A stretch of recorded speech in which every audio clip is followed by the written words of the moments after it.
Being 10 o'clock, I call this meeting of the Public Works and Highways Committee to order.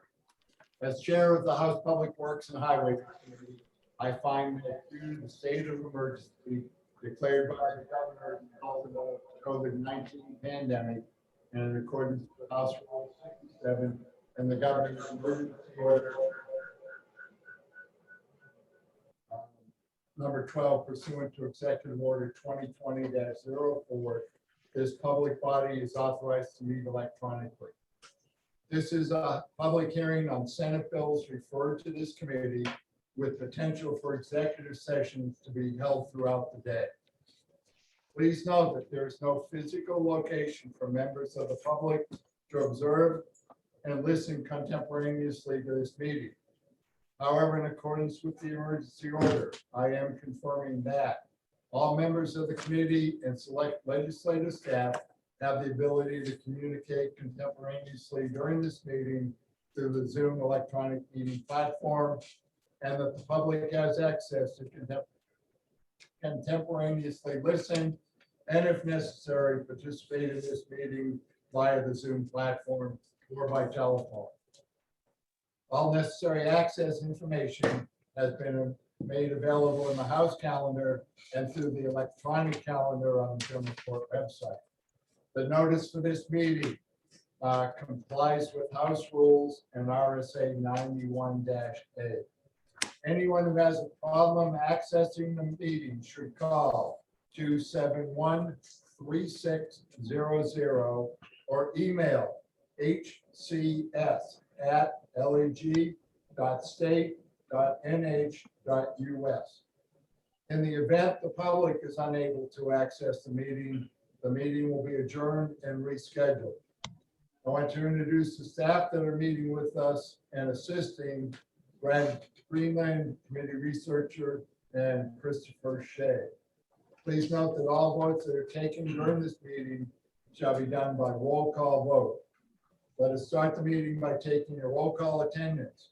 When each member states they're present, please also state whether there's anyone in the room with you during this meeting, which is required under the right to know law. Mr. Clerk. Thank you, Mr. Chairman. Representative Abbott. Here in the committee room. Representative Post. I am at my home and my husband is here. Thank you. Representative Boards. Representative Boards. Representative Bunker. Present, alone in my home office.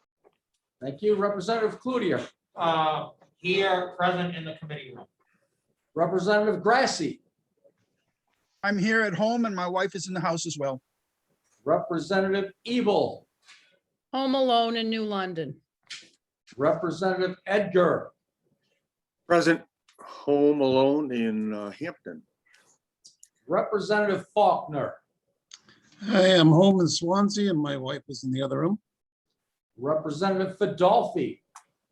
I'm here in Hillsborough. I'm temporarily alone. Representative Graham. I'm here in the committee room in Concord. Representative Jack. Representative Kaczynski. Representative Kaczynski. Representative Kalansky. Representative Kalansky. Representative McConkey. Present here in the committee room. Representative Mills is here and taking attendance. Representative Newman. Yes, present at home in Nashua. My husband is in the house. Representative Newton. Yes, I'm home in Rochester and my wife is in the house. Representative Peterson. Representative Peterson. Just was there. Representative Query. Present at home in Manchester alone. Representative Samaro. I am here in a hotel room in Florida. Yeah, that's me giving you the stink eye. Representative Thompson. Present in the committee room. Representative Boyd. Representative Boyd here in Merrimack. My daughter is in her bedroom asleep. Welcome. Thank you. I'll give Representative Peterson one more shot. Representative Peterson. I saw him here a minute ago. He was here, yeah. We'll see if we can catch him later. All right. Thank you, Mr. Clerk. And there is a quorum present.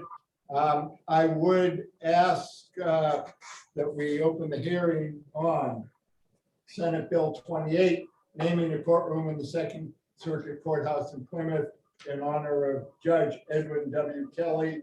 And I would call on the prime sponsor, Senator Gaida, to introduce the bill. Thank you, Mr. Chairman, honorable members of the committee. I'm here today to introduce my Senate Bill 28. For the record, Senator Bob Gaida, District 2. This bill names a courtroom in the Second Circuit Courthouse in Plymouth, one of the towns in my district, in honor of Judge Edwin W. Kelly. I was contacted by Senior Judge Tom Rappa, who wanted to recognize more than 30 years of service that Judge Kelly has given to our state and its people. Judge Kelly recently retired, but he served both the state of New Hampshire and our judicial system with distinction. He has garnered wide praise throughout the Plymouth area and legal communities across the state for his demeanor, his fairness, and his knowledge of the law. Some of his accomplishments include helping to create the family division within the court system and working on bail reform. Most notably, Judge Kelly helped create the Circuit Court in 2011, which then Chief Justice Robert Lynn noted was, quote, a Herculean task, end quote. Throughout his various roles in the judicial system, Judge Kelly has left an indelible mark and earned the respect of staff, judges, and other stakeholders at the court. He helped define the role of an administrative judge in responding to citizens and other stakeholders who had less than positive experiences within the judicial system. I believe Judge Kelly exhibits all the attributes that one would look for in a great judge. I hope the committee will look favorably upon this bill and vote the bill ought to pass. Thank you, Representative Graham and members of the committee. I'll take any questions. Questions of Senator Gaida? Seeing none, I would ask that Representative Gordon be brought forward to testify.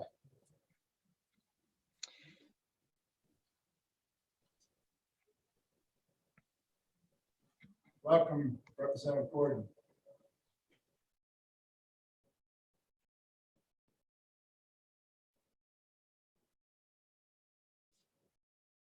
Have that unmute.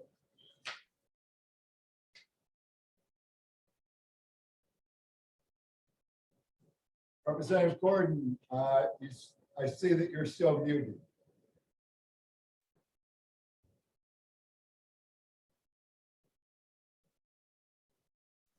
Thank you. Thank you, Chairman Graham, members of the committee. Thank you for your patience. I also speak in favor of Senate Bill 28 and naming the courtroom after Judge Kelly. I served under him as a circuit court judge for many years. But even before I was a judge, he was the administrative judge of the court. And I saw the court evolve over many years. When I first started practicing law, the circuit court, and particularly the district court, was at best disheveled. It was basically made up of part-time judges all over the state. And if you were a practicing attorney, it depended on what court you went to, what judge you saw in order the type of law you were going to, type of judgment or law you were going to receive. And when Judge Kelly was appointed the administrative judge, he did a number of things. He standardized practices. He made it so that we had full-time judges who wanted to be judges, who weren't doing that just to build their resume, but because they wanted to do it as a career. And that was a huge improvement. Senator Gaida has also mentioned some of the other things that he's done such as adopting the family court, where we actually had family court judges who wanted to do family court cases, which was a change. He also prospered the court in the sense that he saw that we had new courtrooms, new courthouses built across the state. And we weren't having our courts held in places like in Franklin, where you did it in the old Opera House on the theater. He's done a great deal to prosper the court, and probably one of the most important things he did was among the last things he did, and that was to bring the court into the 21st century electronically, so that people could electronically file, and people did not have to go through the formal process of appearing for everything that needs to be done. And in short, I can't think of anyone who is more worthy of having a courtroom named after him. Frankly, in my personal opinion, I think the courthouse in Plymouth ought to be named after him. But naming a courtroom certainly would be an honor, and I certainly would encourage you to do so. Thank you. Questions, Representative Ford? Seeing none, thank you. If we can bring Thomas Rappa up.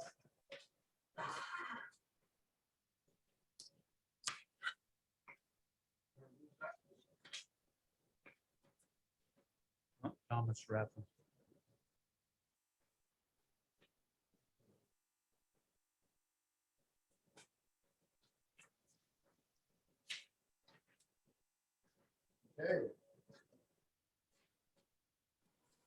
Okay.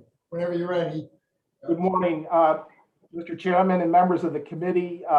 Thank you for allowing me to speak here today in support of Senate Bill 28, naming the primary courtroom of the Plymouth Circuit Courthouse to commemorate the remarkable career of the Honorable Edwin W. Kelly. I've had the distinct honor of serving as a judge in the district and now circuit court for over 32 years. And most of that time, for over 2 decades, I sat in the very courthouse that is subject to this bill.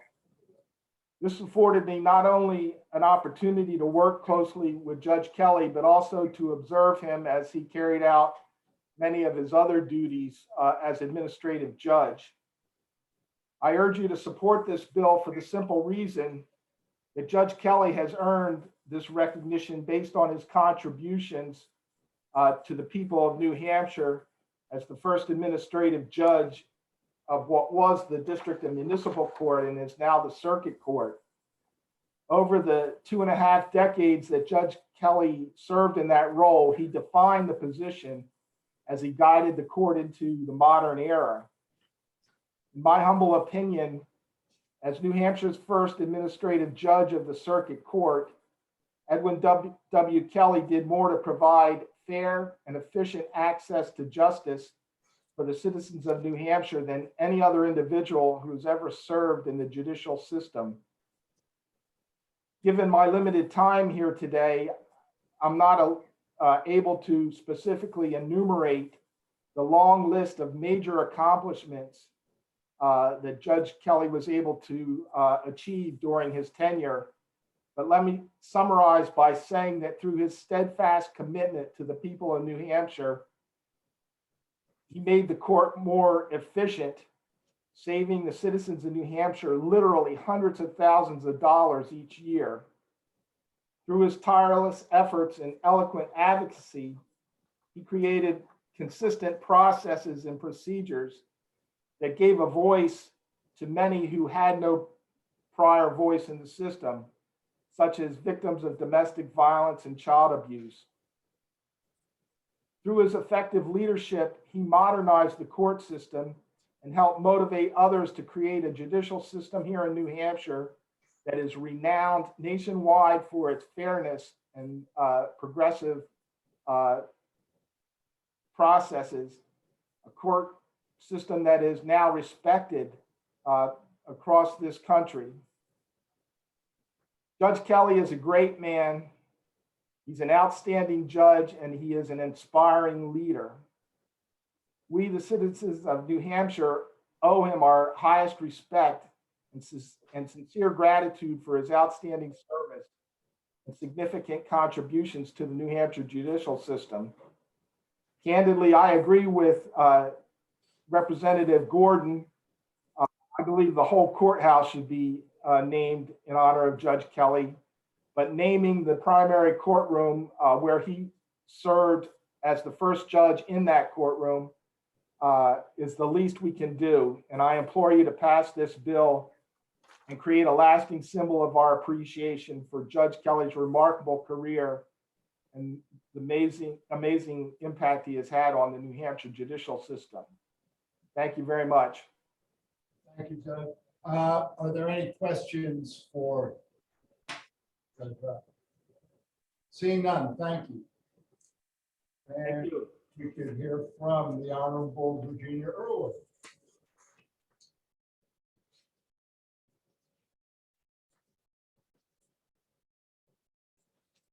Welcome once again to Public Works. Thank you. Thank you, Honorable Chairman Graham and members of Public Works and Highways. I'm Virginia Irwin and a former member of this august committee.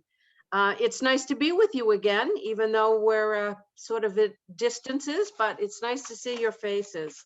I'm here because I want to support Senate Bill 28 as amended, and I'm not sure if the amendment has been introduced yet. It has not. If you would rather hold off. I would respectfully wait until it has been introduced, Mr. Chairman. Okay, thank you. Thank you very much. And Marcia Singh, if we can bring her up, Representative Jack.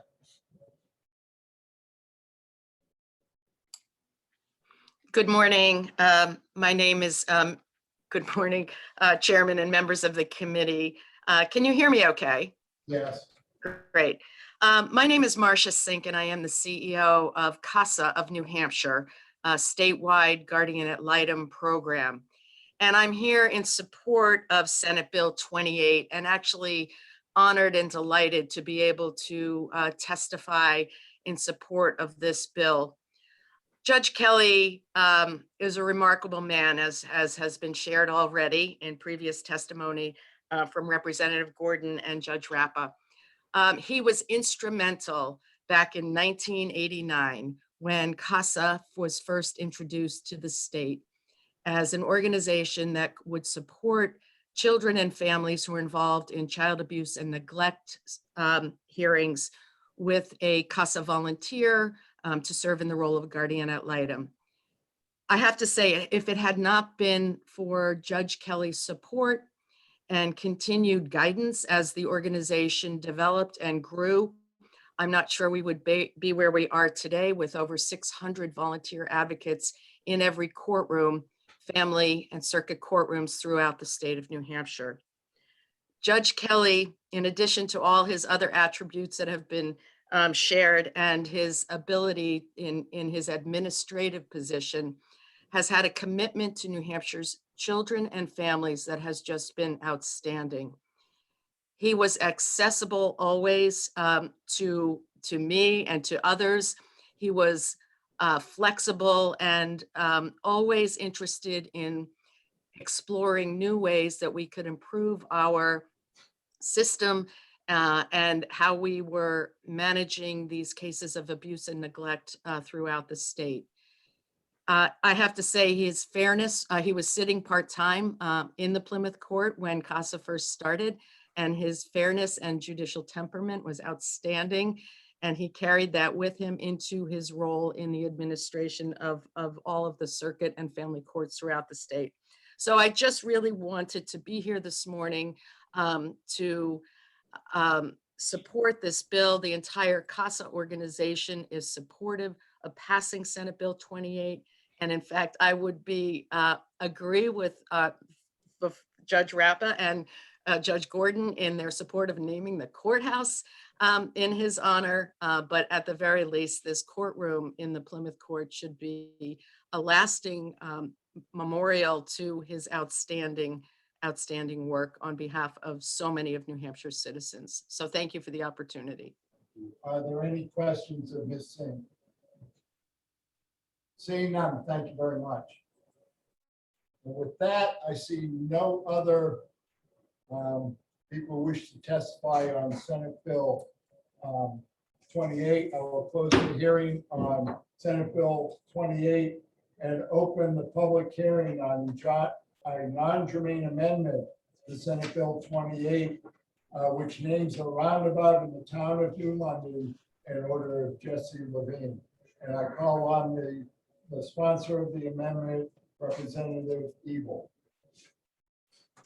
Thank you very much, Mr. Chair and members of the committee. For the record, my name is Karen Ebel and I represent Merrimack District 5, New London and Newbury. And I'm here to introduce this morning amendment number 2021-1112H. And as the chairman mentioned, this amendment to SB 28 would name the roundabout at the intersection of Newport Road and County Road in New London for Jesse Levine. And just as a preliminary matter for the committee, I believe our town administrator has forwarded to you a letter indicating the support of New London's Board of Selectmen for this this naming bill, which I know is a prerequisite for the committee to move ahead in its discretion. I'd like to say several words about Jesse Levine and why I've introduced this this amendment. Jesse is a New Hampshire native. She was born and raised in Hopkinton, New Hampshire. She's a graduate of Hopkinton High School. She went to Dartmouth College and she has a graduate degree in public administration from UNH. She spent her whole life in New Hampshire, but for a brief time in Boston, and then she came back up here. Throughout her career, she's been dedicated to municipal and county government. I got to know Jessie during her 11-year tenure as New London's town manager when I was also on the planning board. And anybody who has been on a planning board or in local government knows that there can be many challenges. And among those challenges was how to resolve a traffic issue at the intersection of County Road and Newport Road. At the time that she suggested putting a roundabout there, it was a very controversial issue. Roundabouts really weren't well thought of across the board as opposed to traffic lights or just sitting at a stop sign. But her recommendation was innovative and bold for the time. And she saw the future and she worked very hard to bring it to fruition in the town of New London. And I think even though for those people that live in more urban areas, the backups might be not so much, for us, it was a great thing. So we appreciated her efforts. After New London, she was assistant town manager in Hanover. She was the town manager in Bedford, and she ultimately served as the Sullivan County manager. She had to retire early after about a year when she was diagnosed with ALS at age 45, which was tragic, needless to say. During her stellar career, she was identified as a rising star in the Union Leaders 40 Under 40. She was the past president of the Municipal Management Association. She was active in the New Hampshire Municipal Association. She was recognized as County Manager of the Year in 2016. She was a leader in Rotary. And in 2017, she received the Raymond S. Burton Public Service Award. Jessie turns 51 shortly. She's battled ALS valiantly as she has fought for the good, not only of the citizens of our town, but for the region and for the state at every opportunity that she could. I'd like to just read a couple of words that she wrote when she was nominated for 40 under 40 for the union leader. Local government is bottom-up, democratic, innovative, proactive, responsive, accessible, flexible, accountable, social, careful, caring, measurable, and effective. Local government exists to serve the needs and improve the quality of life for those who live within its boundaries. And even though change can be slow at times, the rewards are worth the effort. The hardest days are often from a mentality that it's always been done. Jessie was an innovator. She was enthusiastic, energetic. She was a model citizen of the state of New Hampshire. And I would appreciate your support of this legislation to name the roundabout in New London for Jessie Levine. Thank you. Any questions from the committee for Representative Ebel? Seeing none, I would call upon Representative Cloutier. You want me to, is that all right? Yeah, that'd be fine. Okay, I hate to be sitting back, back with you. The room is not conducive to. All right.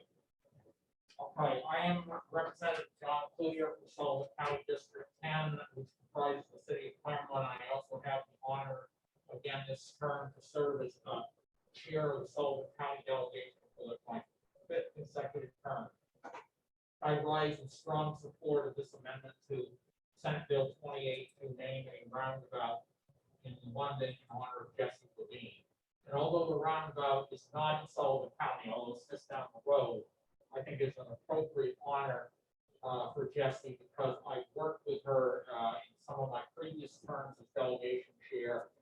She was very innovative. She helped acquire more land in Unity where a lot of our county land is, and as a result of those efforts, we turned that area in Unity into a recreational area for the benefits of all of our county citizens. That's an achievement that it was, like no other county manager did. So I found it to be very energetic, innovative, and up to the challenges of trying to manage in small rural counties such as Sullivan County. And I want to say in conclusion that when her time was done, that she had to leave early because of declining health. She did an excellent job transitioning to our present county manager, Mr. Derek Ferlin, who signed the letter, and I was presenting a hard copy. You've probably seen that, but I doesn't matter. We want it in the file. She probably made the smoothest transition to a county manager that I have ever seen before since I've been a member of the Sullivan County delegation. So I urge this committee to adopt non-germane amendment 1128 to Senate Bill 28 and then pass the entire Senate bill as amended. Thank you.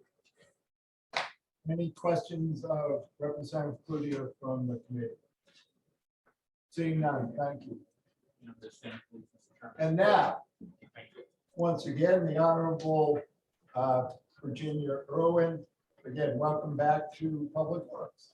Thank you, Mr. Chairman and members of the committee. I am a former member of this august committee, and it is nice to see you all again.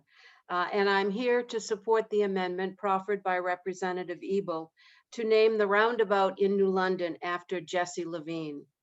I can think of no one better to honor than Jessie with this dedication and this location. Jessie was an administrator for the town of New London rather, and for many years, and then she eventually came to be the administrator in Sullivan County.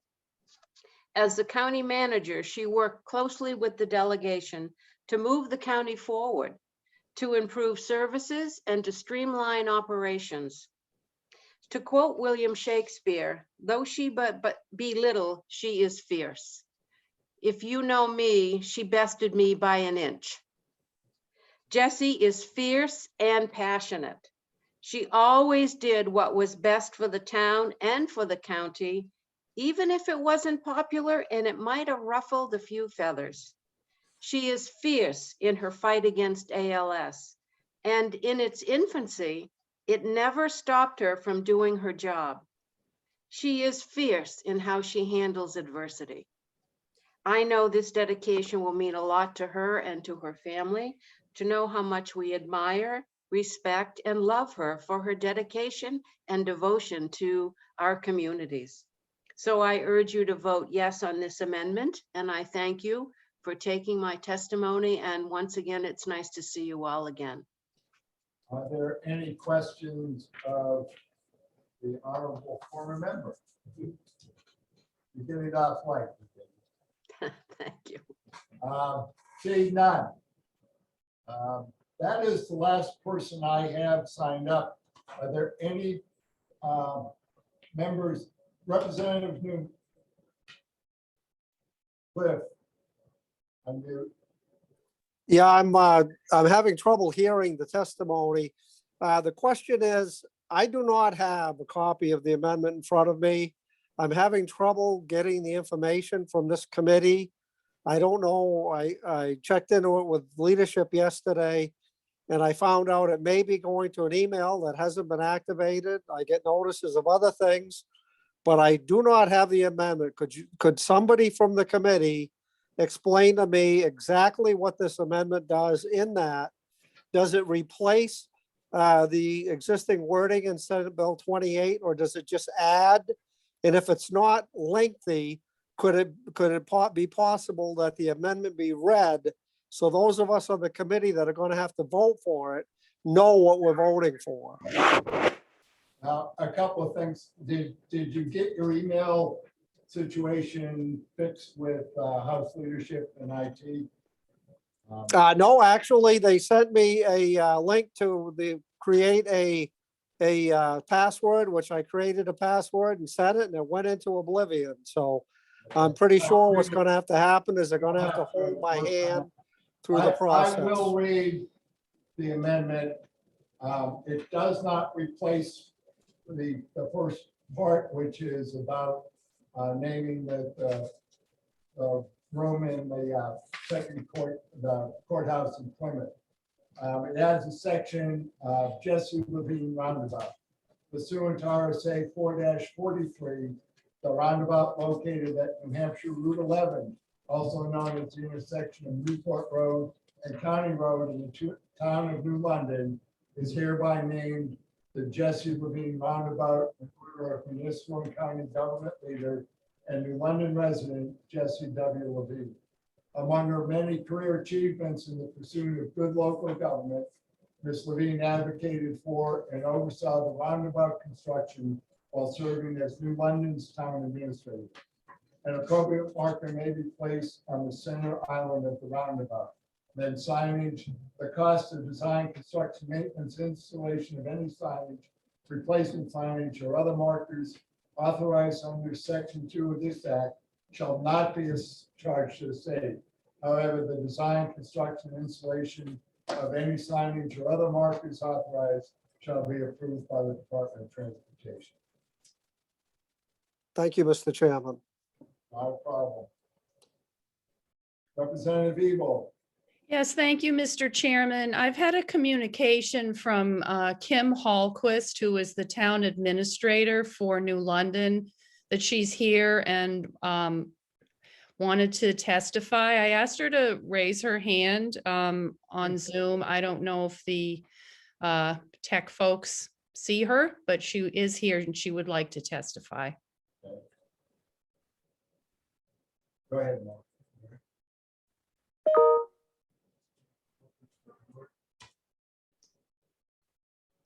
There she is. Thank you. Welcome to Public Works and Highways. Good morning, Chairman Graham and members of the committee, and especially Representative Evil, who represents New London so well. I couldn't agree more with all of the comments previous to mine about Jesse Levine. The town of New London enthusiastically supports this bill to name the New London roundabout the Jesse Levine Roundabout. This will make official what has been the common understanding of New London's New Londoners since even before the roundabout was open. Townspeople have referred to it as the Jessie Levine Roundabout because of her dogged support of the project and her belief, not held by all, that the roundabout would increase the safety of citizens traveling on Newport and county roads. Townspeople saw Jessie as a leader of what was at first a very controversial project. Many had never heard about roundabouts, and many feared chaos and mayhem would result if it was ever built. Jessie addressed all of these concerns with patience and good humor until there was enough support to get funding for the project. Now, more than 10 years after the roundabout opened, even the detractors admit that the roundabout is a big success. This is thanks to the efforts of many, but in particular, Jessie Levine, who just wouldn't give up on getting something that was virtually unheard of at the time built in New London. We can't think of a better way to recognize Jessie's efforts than naming the roundabout in her honor. Thank you very much. Thank you. Are there any questions from the members of the committee? Seeing none, thank you. Anyone else? If so, raise your electronic hand. Seeing none, I will close the meeting on the amendment to Senate Bill 28 and open up the executive session on Senate Bill 28 and the non-germane amendment 1112H. I recognize Representative Ebel for a motion. Thank you very much, Mr. Chair. For all the reasons that we've heard already, I would like to move, and it is my honor to move Amendment 111H to SB 28 for passage. Representative Ebel has moved acceptance of the amendment. Representative McConkey seconds. Is there any discussion on the amendment? So raise your hand, let me know. Seeing none, the clerk will call the roll. Thank you, Mr. Chair. Representative McConkey. Aye. Clerk votes yes. Representative Samaro. I vote yes. Representative Fadolfi. Yes. Representative Newton. Yes. Representative Post. Yes. Representative Boards. Representative Kaczynski. Representative Kolansky. Representative Thompson. Yes. Representative Boyd. Boyd votes aye. Representative Cloutier. Yes. Representative Edgar. Aye. Representative Ebel. Yes. Representative Martin. Yeah. I'm sorry, Representative Jack. Representative Abbott. Yes. Representative Faulkner. Yes. Representative Newman. Yes. Representative Grassi. Yes. Representative Peterson. Yes. Representative Query. Yes. Representative Bunker. Yes. And the chairman, Graham. Full disclosure, I have known Jessie since she was the town manager in Bedford, and my wife did go to graduate school with her, but I do vote yes.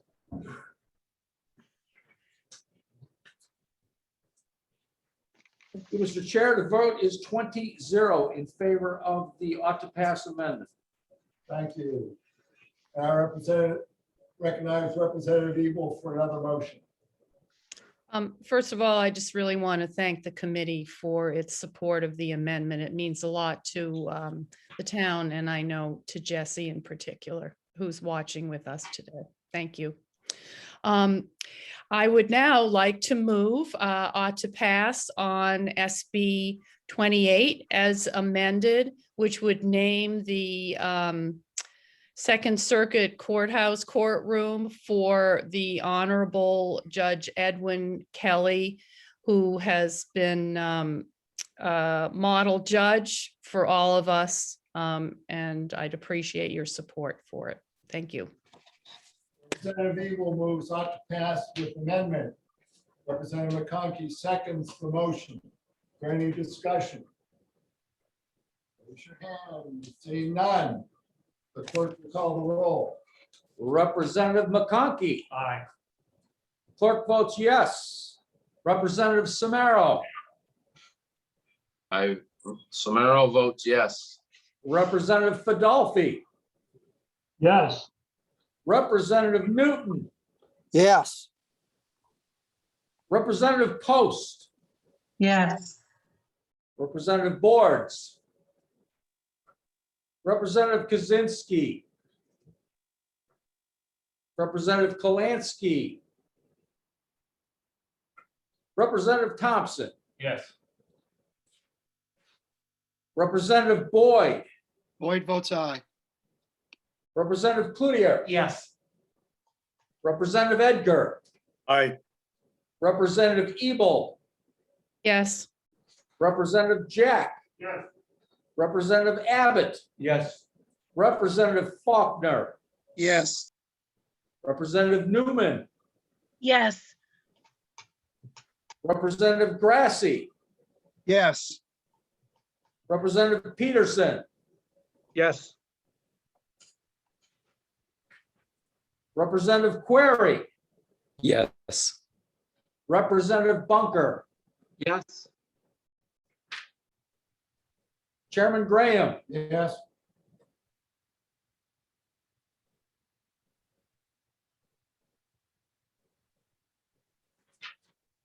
Mr. Chair, the vote is 20-0 in favor of ought to pass as amended. Thank you. Well, we usually don't do this for naming bills. Is there any objection to consent calendar? No, Mr. Chairman. All right. Consent calendar will be, I close the executive session on Senate Bill 28, and we have about 3 minutes before we hear Senate Bill 32.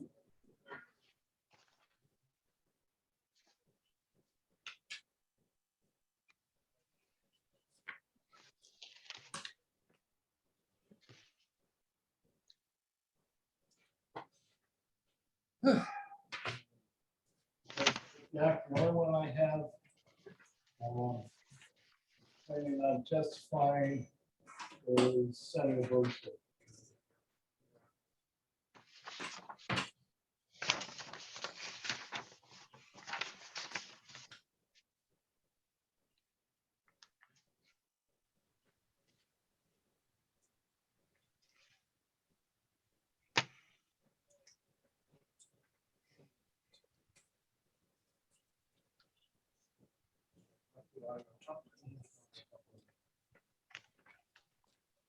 Hello? Oh, we can hear you, Senator. We're waiting- Sorry. Now, waiting for the time. The House runs a little different from the Senate, as you remember. No, that's fine. I'm in North Carolina and the internet is spotty, so forgive me. That's okay. I'd rather be on the Outer Banks myself.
The time being 10:45, I will open the hearing on Senate Bill 32, an act relative to the fallen state troopers memorial, and call upon the prime sponsor, Senator Birdsville. Thank you, Mr. Chair, and thank you, committee, for hearing Senate Bill 32. I just want to, for the record, my name is Regina Birdsell. I'm state senator for District 19, which encompasses the towns of Derry, Hampstead, and Windham. And I'm here as the prime sponsor of Senate Bill 32, which is relative to the fallen state troopers memorial. This is actually a very simple bill. Back in 2018, we passed Senate Bill 300, which was an act naming a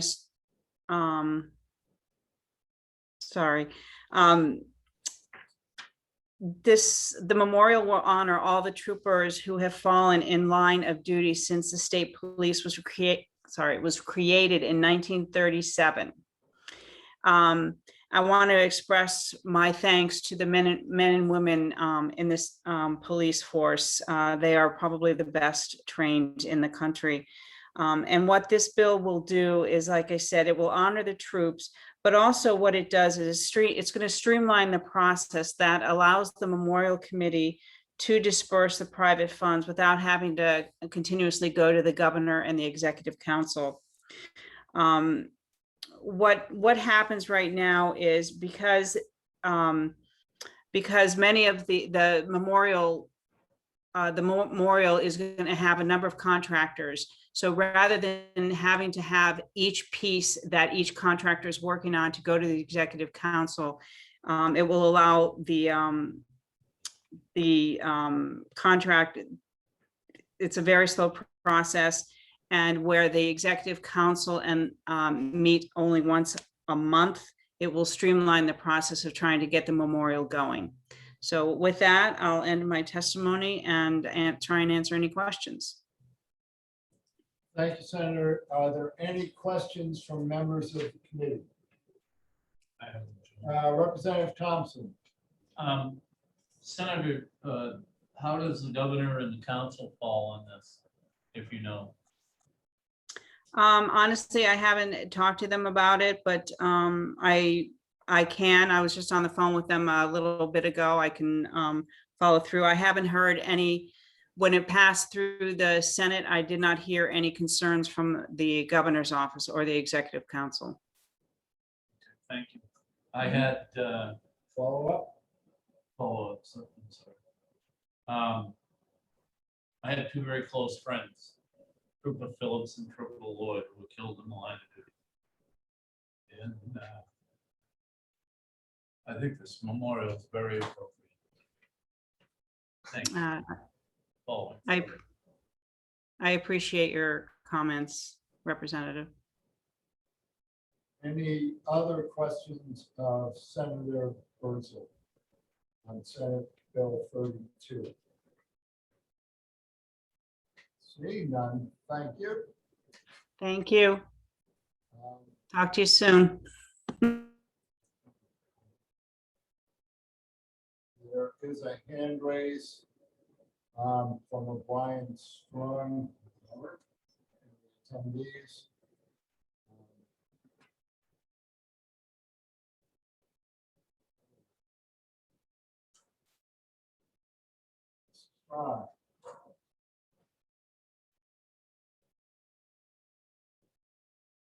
Welcome, Mr. Strong.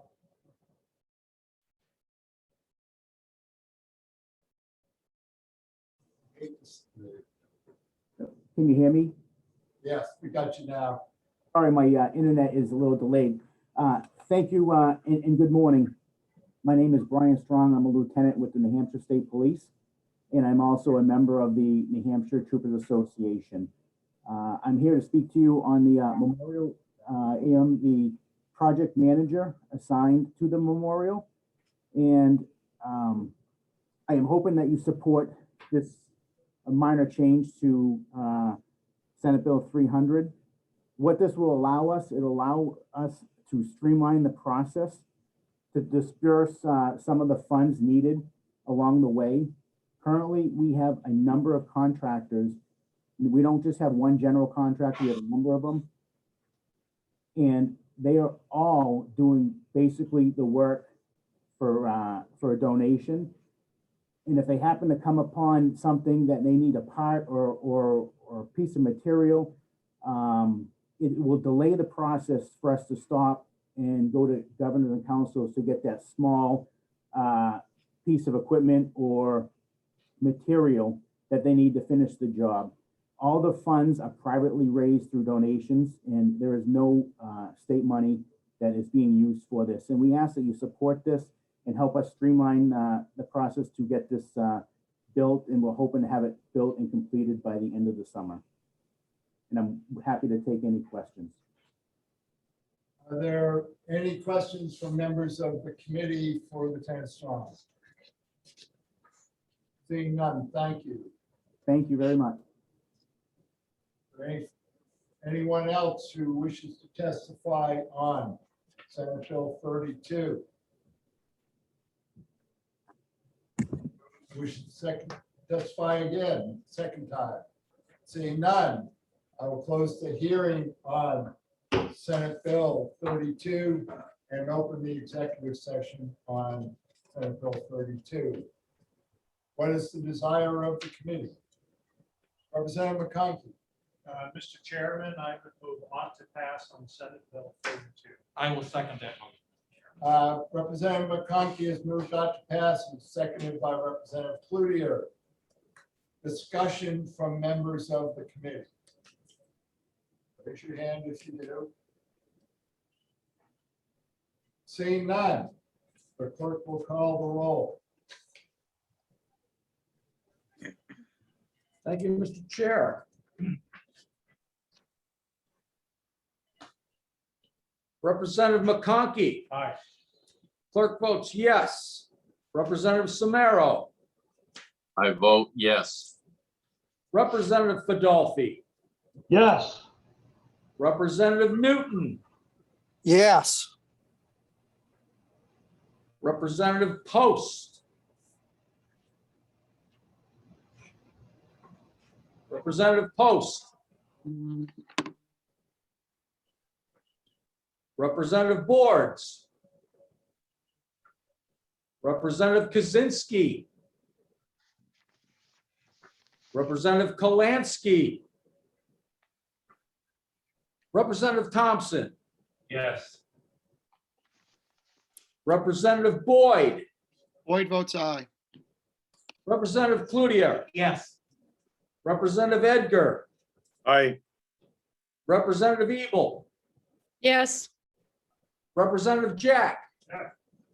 Representative Abbott. Yes. Representative Faulkner. Yes. Representative Newman. Yes. Representative Grassi. Yes. Representative Peterson. Yes.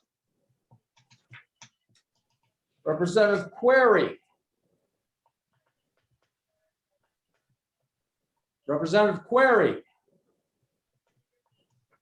Representative Bunker. Yes. This is Representative Query. Sorry, I was muted. Yes. Thank you, sir. Chairman Graham. Yes. Mr. Chair, the motion ought to passes 19-0. Thank you, and I will close the executive session on Senate Bill 32. Is there any objection from members of the committee to consent calendar? Seeing none, it will go on the consent calendar. We will have our next hearing on Senate Bill 116 at 11:15. Sorry about the delay. I especially apologize to the prime sponsor, the City of the Sun.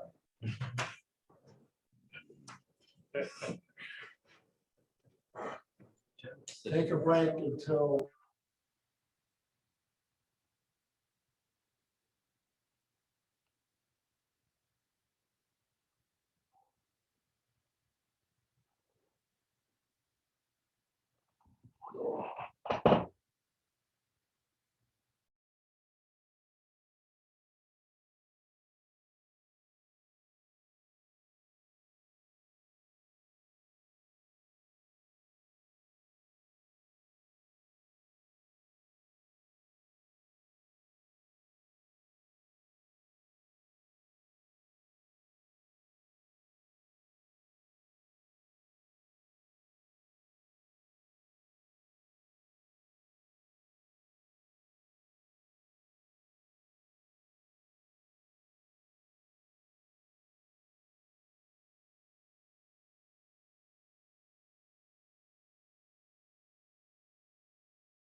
We will start in just 1 second.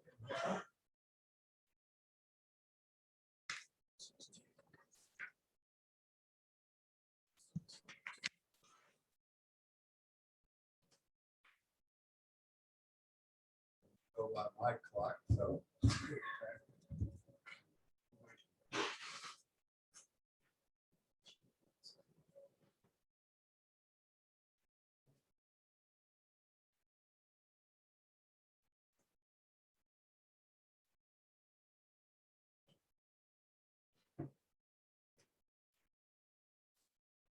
Ready?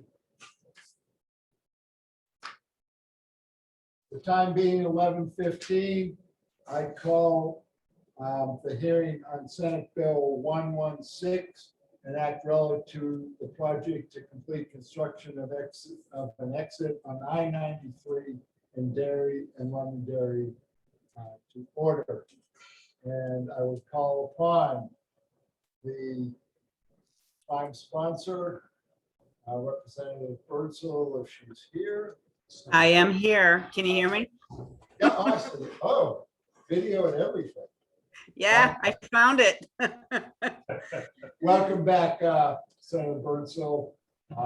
And Senate Bill 116.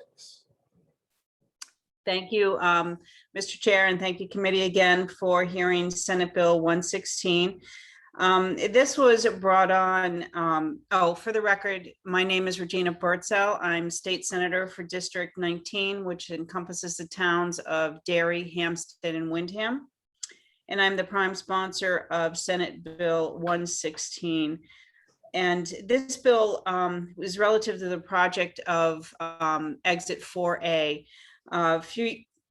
Derry and Londonderry have been putting money towards the completion of Exit 4A for a while. And the Department of Transportation, a few years, I think it was last year, extended the timeout 2 to 3 years before they could finish it. And it was planned to be done in, I think, 2 years. Now it's extended out 2 or 3 years, and the DOT has brought it back within, I think, 6 months. But this is basically a project that Londonderry and Derry have been looking forward to getting completed quickly and on time, because they have a lot of economic development that they had been planning on. They can't afford the time that the DOT has extended it out. And I know that this is unusual. The 10-year plan will be dealing with it, but I also feel that we need to let DOT know how much it means to Londonderry and Derry to get this job done on time as promised, and maybe not necessarily on budget. We're hoping that there is money from the feds that will come in to help speed this along. And with that, I'll take any questions. Thank you, Senator. Are there any questions from members of the committee for Senator Birdsall? I have one, Senator, and it may be deferred to Mr. Cass when he testifies. But I was just looking at the current 10-year plan, where it talks about construction being done 21, 22, 23, and finishing up in 24. Is this the delay that you're talking about? No, I believe that last summer they came out with a delay out to 24. But again, Deputy Commissioner Cass can better define that. But we wanted it done to the 10-year plan. And they extended it out because of the cost, because of the delays. I think the cost had gone up $30 million. And so they had to push that out. Thank you. Mm-hmm. Any other questions to the Senator? Seeing none, thank you very much. Thank you. Have a great day. Thank you. The only other person that I have signed up to speak is Mr. William Cass of New Hampshire DOT. Welcome back to the committee, Mr. Cass. Good morning. Thank you. Can everybody hear me all right? I just want to, Yeah. connection is there. Good. Yeah, thank you for letting me testify to the bill. I just want to make sure I clarify things so that everything is clear. I can offer a little bit more detail from what Senator Birdsell had presented in terms of, and I'll do it very quickly, some of the history of the project. So I think from what I understand and from the testimony and discussion with the Senate, that the legislative intent is clear. Some of the language in the bill, if it is strictly interpreted, may be a little concerning, but so the bill is described as the design build exit for a project to complete the design build project named Derry Londonderry.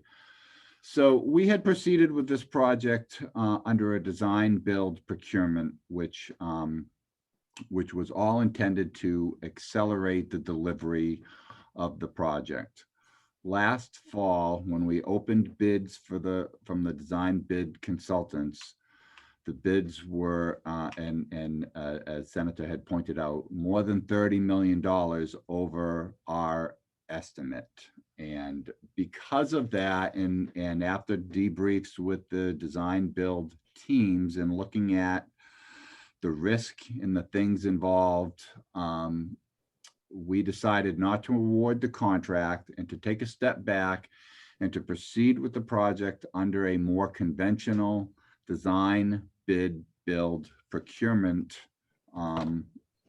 approach, because of the risk involved. And in particularly what we heard was because of the right-of-way acquisitions that the design build team was asked to deal with, and they placed a lot of risk in that area. So taking a step back and doing a conventional design bid build procurement process, we had committed and we had meetings last November to brief a lot of the local politicians in the towns on our accelerated schedule to do a design bid build procurement. So it does, compared to the schedule that's in the 10-year plan, the 10-year plan had construction funds to build this project between fiscal year or calendar year 2021 and 2024. With the design bid build procurement, we recognize certainly the priority of the project and the needs, and we have worked to accelerate that as quickly as practicable. And the schedule we laid out committed to getting out to construction in the spring of 2022. So we have a design consultant already on board. We're working through the design and things to have a contract ready to bid in 2022. But with the right-of-way procurement, right-of-way acquisitions that are needed, we do think that delivery schedule is going to extend between 2022 to 2026. So potentially 2 years longer than the schedule that's in the 10-year plan. However, we have noted that there will be a opportunity, there will be a partial opening of the exit to public use when you get to essentially Route 28, if you're familiar with the layout. And, we anticipate that probably sometime in 2025. So we may lose a year from what the original 10-year plan schedule was planned for.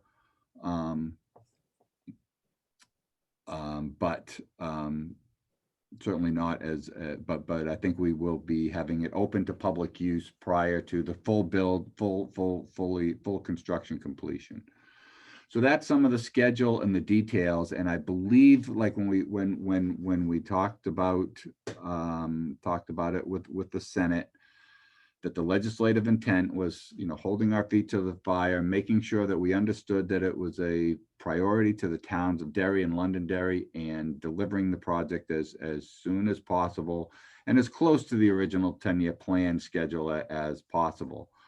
So I think the legislative intent is there.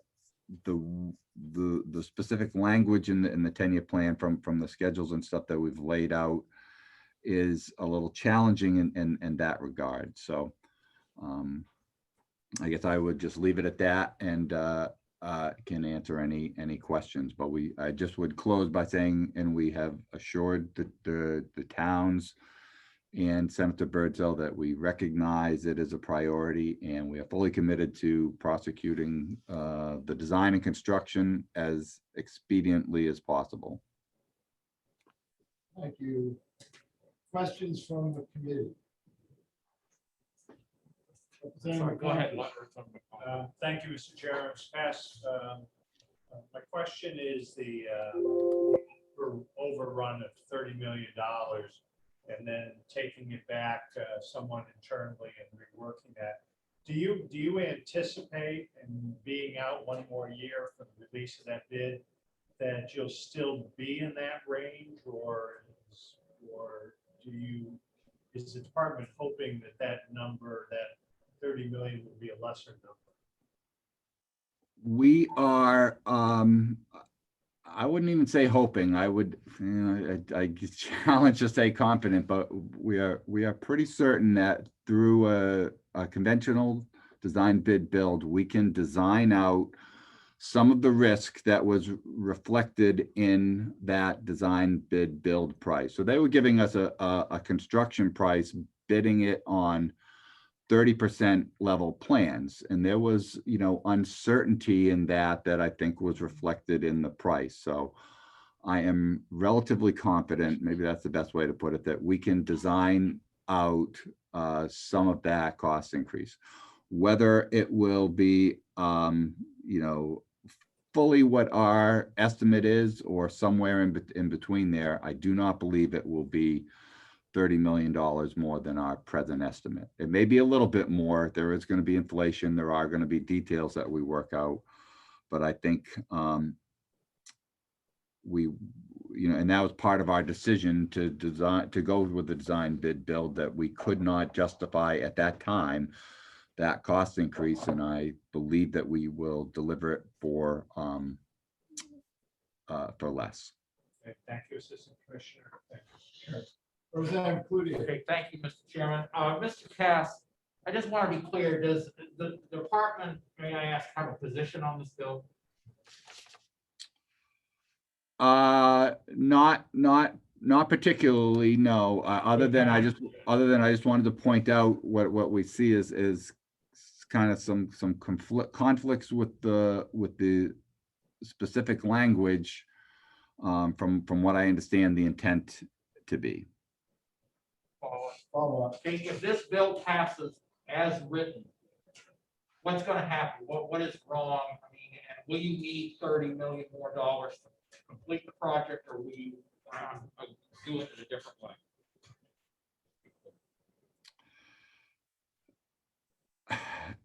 If the bill passes exactly as written, I just want to point out that the time frame of the 10-year plan at this point cannot be met.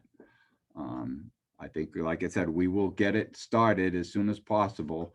We will get it started and it will be under construction.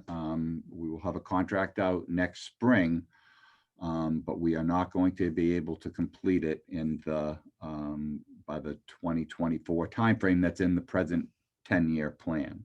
So. Okay, thank you, Mr. Cass. Thank you, Mr. Chairman. Representative Thompson.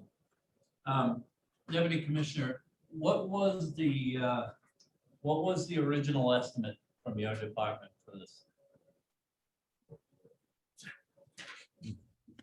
Round numbers, it might have been 59 something, but from a and I'm talking construction cost as well now, so not including the right of way and the engineering that needs to be done, but from a construction cost, our estimate was right around $60 million, and that's what's reflected in the 10-year plan.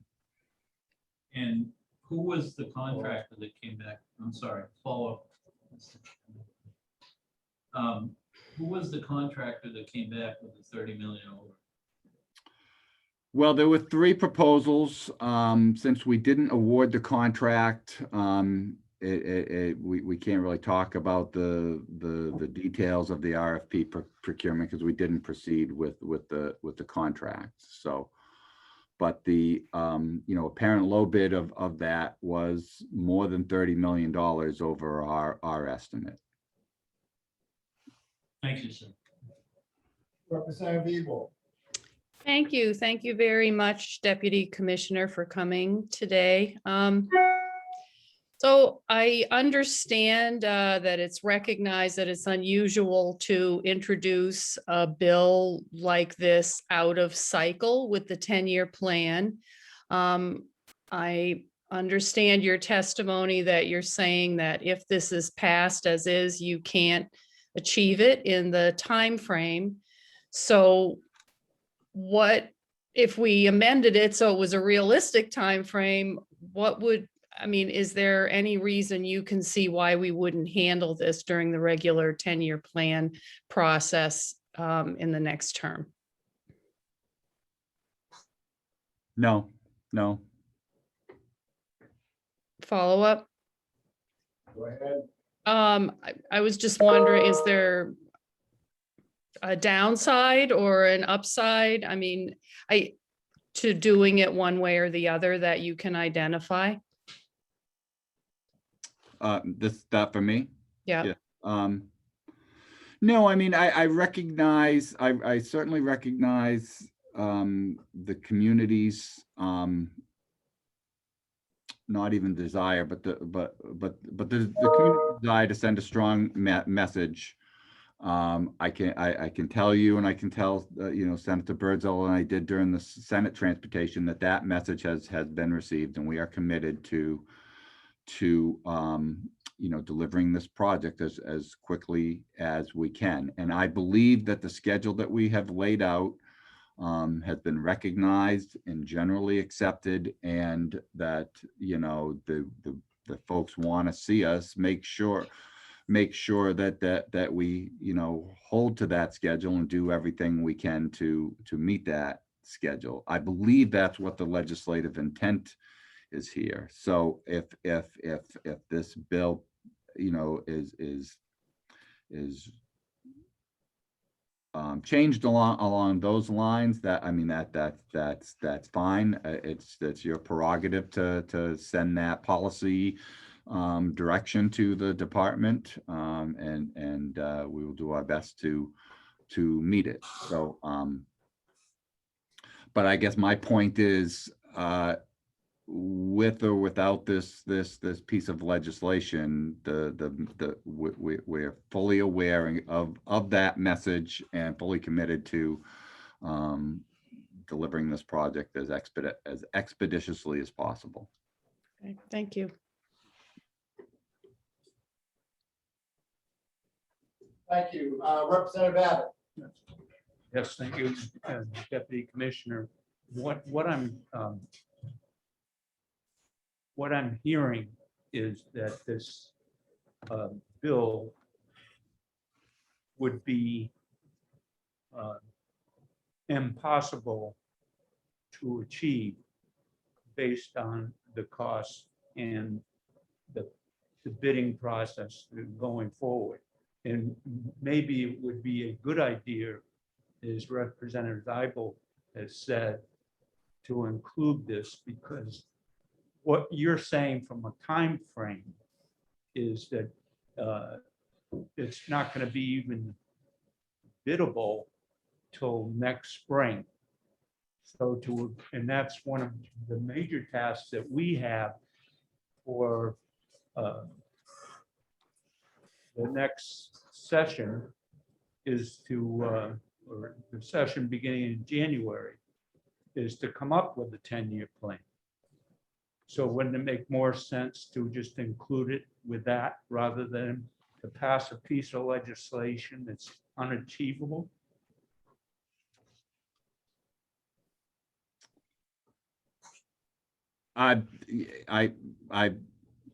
Yes, I would say so. The one thing I think about this legislation is to send that strong message about the prioritization of the project. And to that degree, like I said, I think the legislative intent behind it from the discussions and stuff is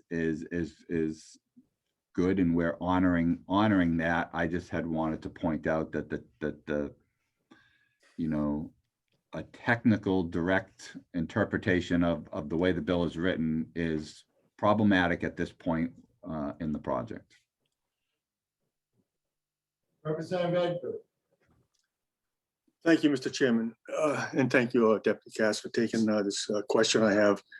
The way the proposed bill is written, again, it talks about design build. I take it from what you were saying is that you're switching over to the design in it and then constructing it. It is the way the bill is written right now would change the way you're intending to do it, and would that cost more? I think it depends on how it's interpreted. The way it is referenced as the design build project named Derry Londonderry, it doesn't necessarily specifically require the design build procurement, but it could be interpreted that way based on the description. In other words, I mean, colloquially, I think that is how it was referred to, because it was being developed as a design build procurement. So I think that's where the reference of the design build project named Derry Londonderry, but it doesn't. And I think that's what I was trying to point out, some of the maybe inconsistencies in the bill language that in a strict reading of the exact language could be inconsistent. Thank you. Representative Faulkner. Thank you, Mr. Chairman.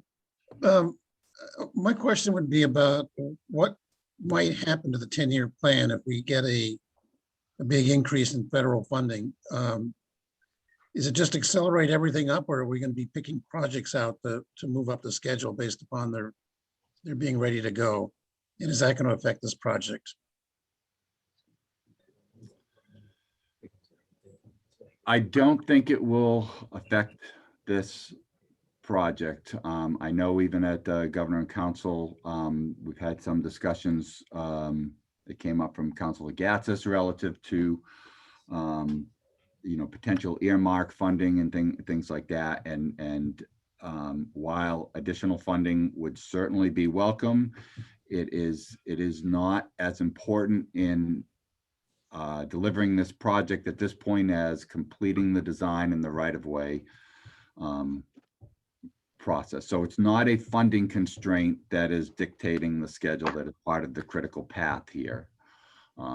So I guess that's the answer to your question. And with regard to the 10-year plan, there is, I hope we know more when we start those discussions, this summer about where things are in Washington and additional funding and stuff like that, because there's been a lot of discussion, but not a lot of details to date. Thank you. Any further questions? The Deputy Commissioner. Seeing none, thank you. Good, thank you. And there's Mr. David Karen, the town administrator, Gary, we could bring him up.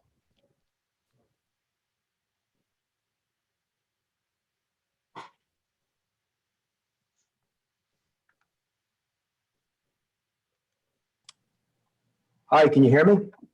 Yeah, Mr. Gary, welcome to Public Works and Highways. Yeah, I'm sorry, my feed just cut off and rejoined. Thank you for the opportunity just to add some additional comments that Senator Blaisdell presented and Bill Cass as well. Just for your information, this project has been a transportation priority for the towns of Derry and Londonderry for decades. It was in the federal record of decision. There were two goals for this project. One is to promote economic development for both communities, and also to relieve congestion on Route 102, which is East and West Broadway here in Derry, which is our main thoroughfare. Again, not to repeat what Bill was speaking about, but unlike any other project in New Hampshire that has a regional transportation challenge, the towns of Derry and Londonderry have each committed $5 million in local dollars to this project. We've gone from the conceptual stage from over 3 decades ago to nearing construction. And our concerns are a couple. One is that we think it'd be critically important to have the legislative intent that this project move forward to completion as soon as possible. The towns recognize and agree with Bill's position that final construction will not be completed until 2026. That's just the position we find ourselves in after the design build process was completed with the unfortunate cost overrun. Our recommendation is that the committee amend the completion date to 2026. That would send a message to the next year's 10-year highway transportation process that this project remains a priority of the legislature and the communities. And my last comment is that, Bill, correct me if I'm wrong, but I think actually the construction project is now viewed as being in 3 phases. The first phase will probably be most visible to the traveling public with a connection with I-93. The second and third phases include construction and segments into local roads in Derry, which will be part of the 4A corridor. And our concern is that without legislative backing, I'm concerned that if there are additional cost overruns, the third phase may be in jeopardy. And if that occurs and a third phase is either not constructed or delayed, that would simply transfer a current congested traffic situation in downtown to a separate part of Derry. So again, in closing, I thank you for your time. And I think it'd be incredibly beneficial to have the legislature go on record as having this project as a state transportation priority and to be completed by 2026. Thank you for your time.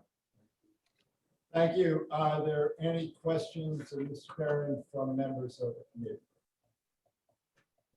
Seeing none, that is all of people wishing to testify that I have. Nobody else under the attendees have raised their hand to testify. With that, I will close the hearing on Senate Bill 116. And just want to say a couple things. With this, as with any other bill that we have in front of us, we have 4 choices.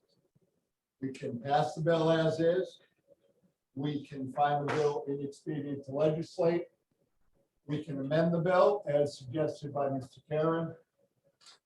Or we can retain the bill and make sure it gets put into the 10-year plan a year from now, correct? If we were to go with the amended option, we're not going to get that done today, obviously. Just for the committee's information, I have scheduled the 19th of May for any executive sessions that we don't get finished today.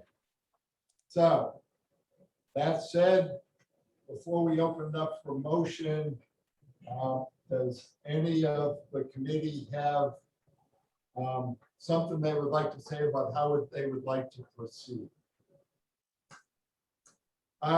Representative Newton.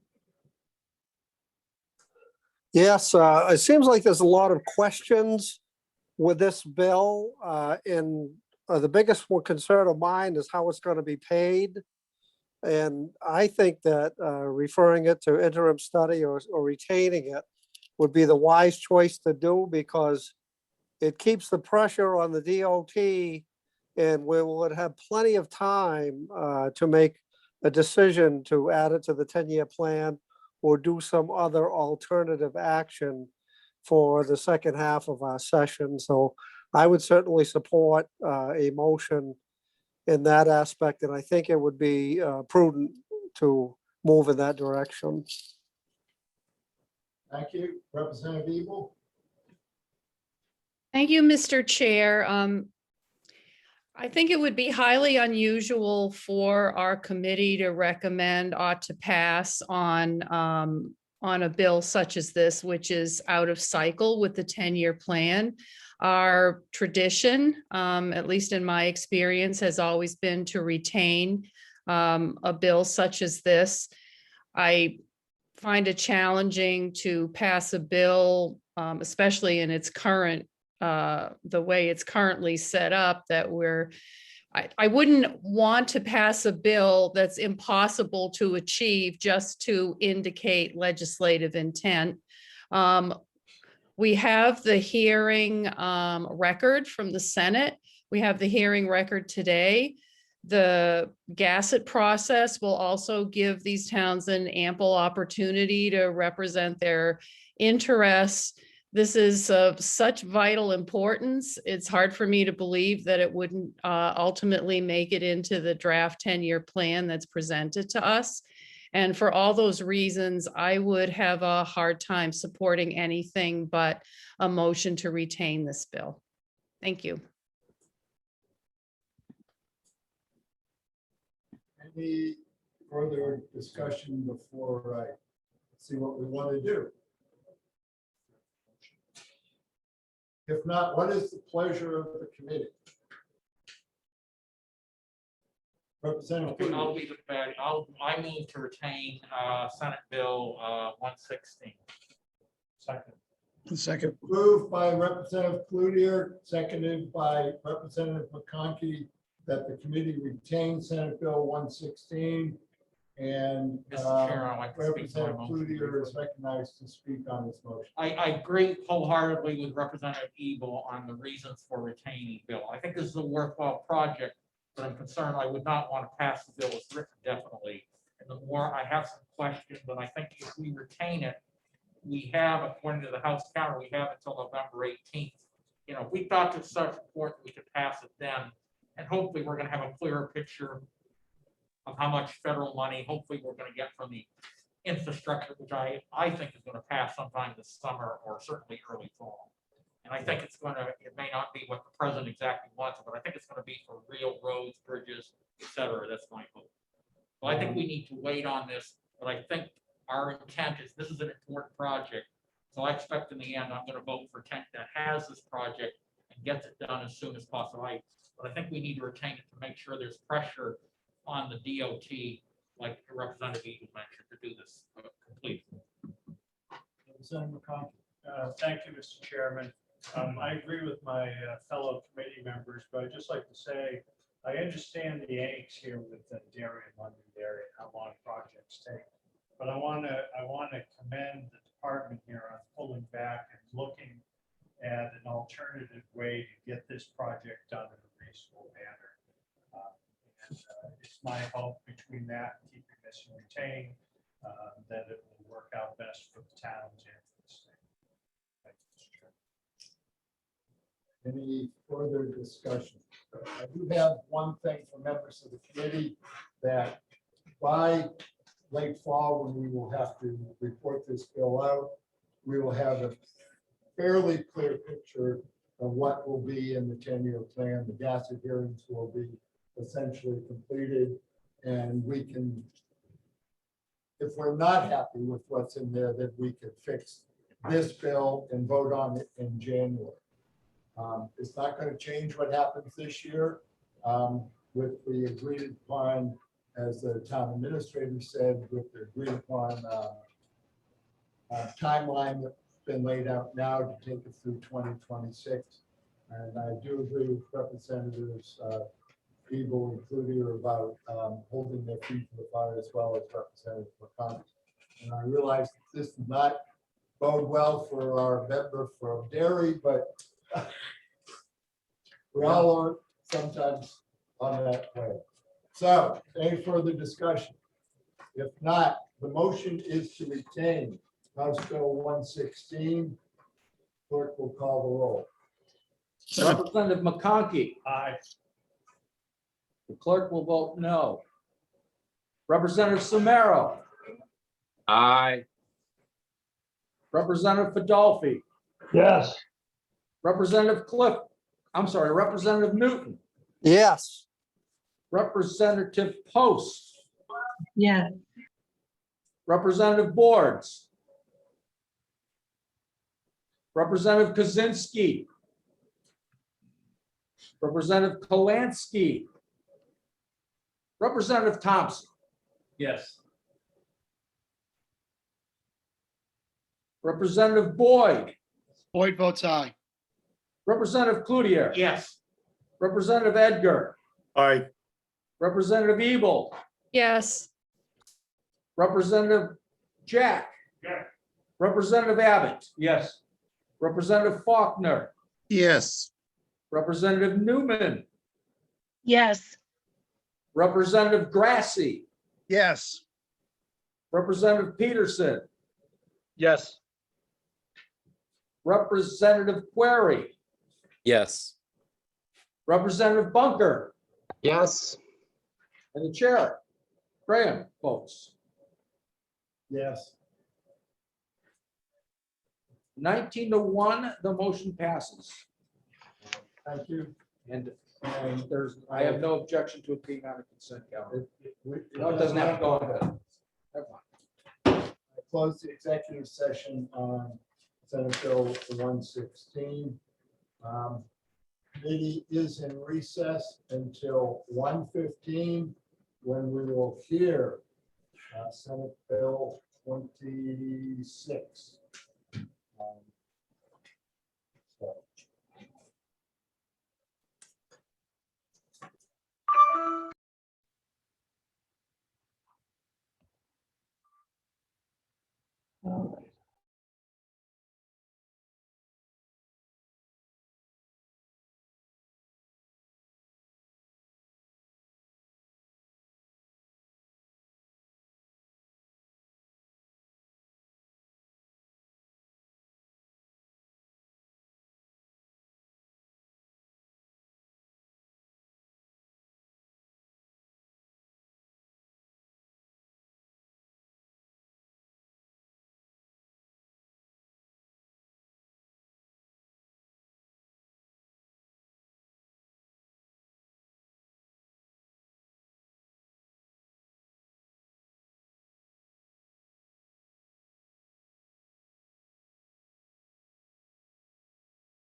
I'd like to go to the first.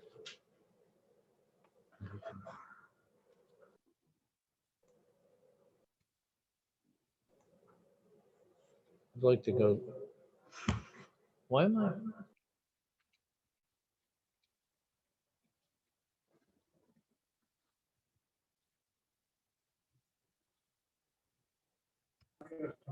Okay. For members of the committee, it is 1:14. We'll begin in just a few seconds with the final bill of the day. But the House always waits till the right time.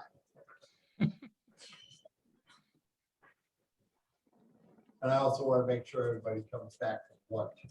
You want to do an afternoon or not? No. Once for the night. There you go.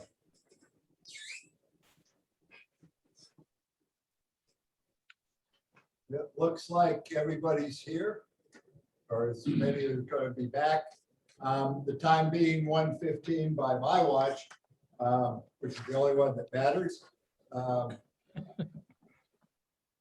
I will call the hearing on Senate Bill 26, an act relative to roads within the Woodsville Fire District to order.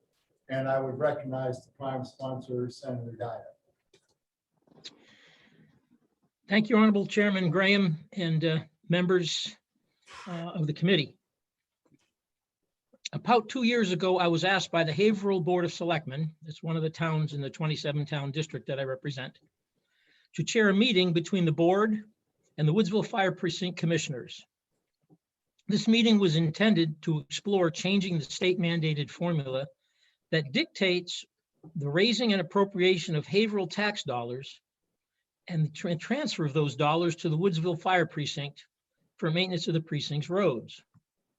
But the discussion ended when the commissioners of the precinct basically pointed to the state law and refused to discuss any meaningful change to the formula. It is that law that Section 1 of this legislation seeks to change. Current state law dictates a formula that requires Haverhill taxpayers to raise and appropriate funds for the Highway Department of the Woodsville Fire Precinct. It requires Haverhill to pay the fire precinct over $50,000 a mile, roughly 5 times the $9,500 per mile that it costs Haverhill to maintain its own roads. Consider that this state law requires one political subdivision to fund the Highway Department of another. That's no different than your town being told by state government and state law that it has to fund the Highway Department of one of your adjoining towns. It is an egregious violation of every tenet of local control. Opponents of this legislation will cleverly ask you to kill it in the interest of maintaining local control, knowing the respect we in the legislature hold to this fundamental premise of New Hampshire governance. The law we're asking you to amend today mandates that the taxpayers of one political subdivision, Haverhill, raise and appropriate local funds to pay for the operating expenses of another political subdivision, the Woodsville Fire Precinct. Making matters even worse, this state law requires approval of any changes to the current financial arrangement to gain the approval of the legislature and the governor. Honorable members of the committee, this is not local control. Rather, this law preempts local control and eliminates any semblance of good faith negotiations as demonstrated by the ongoing refusal of the precinct to make any substantial changes to the grossly lopsided state mandated funding formula. Without passage of this legislation, local control does not exist because state law governs this situation. Woodsville's hired lobbyist, at a cost to Woodsville taxpayers of almost $10,000 so far, asks for time to allow the parties to resolve their differences. But those differences will never be resolved so long as this law protects the state mandated gravy train for Woodsville, which disenfranchises the citizens of Haverhill from voting on the funds that are required by state law to raise and appropriate every year for the different political subdivision. I ask you, is this a law that you would support if your town was the donor town funding another town's highway department? Sadly, this issue has fostered deep division within the community. Failure to amend the statute will perpetuate that division for the foreseeable future. and the state's continued interference in this local budget issue will continue to prevent its resolution at the local level for as long as it remains in place. Section 2 of the bill was requested by the Department of Revenue Administration in response to the Woodsville Fire Precinct's refusal year after year to perform the annual audit required of every political subdivision in the state, despite dozens of emails, phone messages, and conversations asking the commissioners to comply with the law. The department will speak to this section in subsequent testimony. And finally, as an adjunct to this bill, it's instructive to note that the Attorney General recently found the current administrator of the Woodsville Fire Precinct guilty of violating election law by using funds from one of the precinct's 4 enterprises to mail to every electric and water customer in its purview a letter advocating against an article in this year's Haverhill Town warrant. That's electioneering, plain and simple. The Attorney General is also investigating additional election law violations for this last March town meeting, as well as reviewing the financial operations of the Woodsville Fire Precinct for possible violations of state law. The multi-year audit mandated in Section 2 of this bill has already identified, although not yet complete, several violations of both the Municipal Budget Act and the Municipal Finance statutes. In addition, the audit disclosed an 11-year period of potential fraud against the New Hampshire retirement system committed by paying the superintendent of the Water and Light Enterprise $90 an hour, full-time wages, but reporting significantly less to the state so that the employee could continue to collect his state retirement income. Mr. Chairman and members of the committee, I respectfully ask for your support for Senate Bill 26 to restore local control of Haverhill's budget to the citizens of that community and to reestablish transparency and accountability and ensure the integrity going forward of the business operations of the Woodville Fire Precinct. Thank you for your consideration, and I'm glad to take any questions. Thank you, Senator. Are there any questions from members of the committee? Seeing none, thank you. Thank you, Mr. Chairman, and I will have to go because our Senate is now in caucus, our Republicans, and so I will not be able to pursue, to follow this hearing any further. Thank you for your I'm sure you will hear about it. Thank you. Next, I have about 15 people who have asked to testify. I would ask everybody, whether you're in support or opposition to the bill, to be concise. And if somebody has already said what you were planning on saying, not repeat that. It is difficult enough for all of the members who are on Zoom, which is all of us, with all of the people who are testifying, to keep track, and it would just make things go a little smoother so that we can make a logical decision. Second up, I would like to call Stephen Robbins from Woodsville. If he's here. Thank you. And if you can, everybody could identify themselves and who they represent, if they represent anyone. My name is Stephen Robbins, and I live in Woodsville. I've lived in Woodsville since I was 3 years old in 1969. And I do not support this bill. I believe that we have some issues within our town that need to be dealt with locally, not dealt with at your level. And I think that this bill and Senator Gaida have worked very hard to divide our community. And the only way that we're going to correct this is to bring the parties together that this affects and let us decide how to fix our own problems.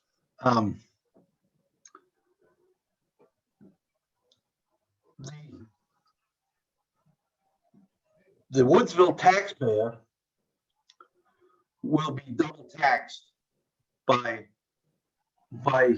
implementing this bill.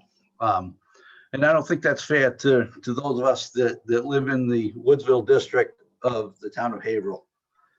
Again, the initial system was built and designed so that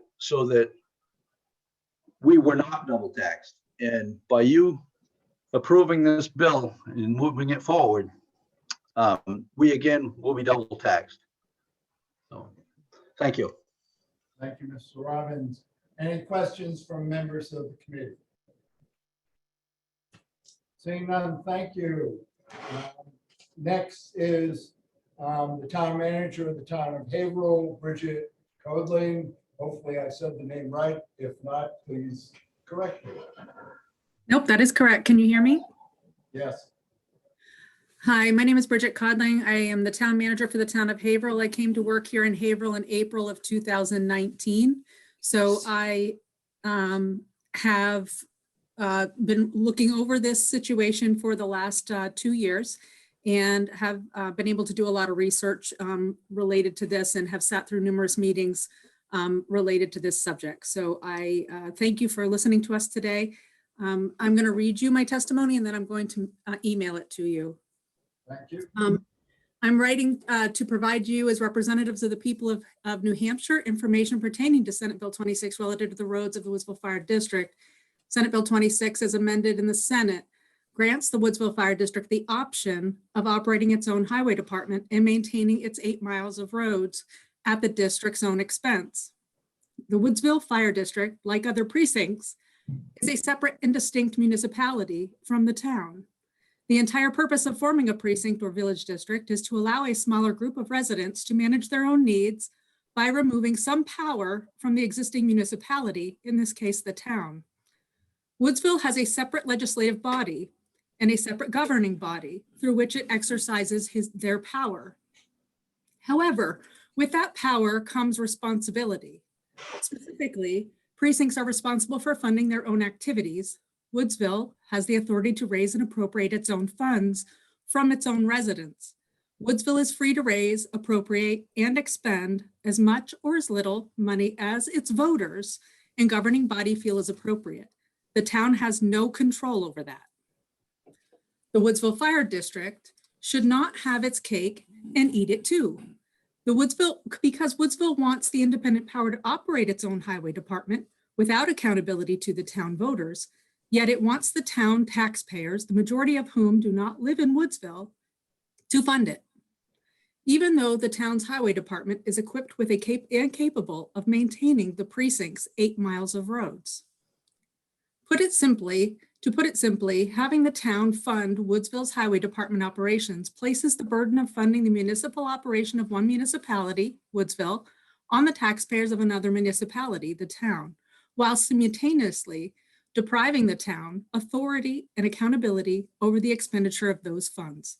This is wholly inappropriate and runs afoul of basic principles of municipal governance and expenditures.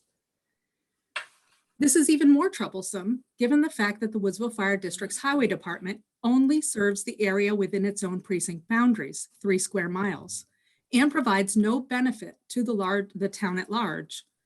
The town of Haverhill should not be required to fund Woodsville's own internal operations, which solely benefit Woodsville. I restate, due to its importance, that the town of Haverhill is willing and able to maintain the roads within the Woodsville Fire District through the town's highway department, who already maintains 72 miles of roads. The town's highway department already maintains these roads throughout Haverhill and is prepared to take on the 8 miles of roads within the Woodsville Fire District. The town is ready, willing, and able to take on road maintenance for all of its residents, including those in Woodsville. However, so long as Woodsville desires to retain its own independent power to operate a highway department within its borders, it should bear the responsibility to fund the same. The town of Haverhill asks that you please allow the passage of Senate Bill 26. Thank you. Are there any questions of Ms. Codling from members of the committee?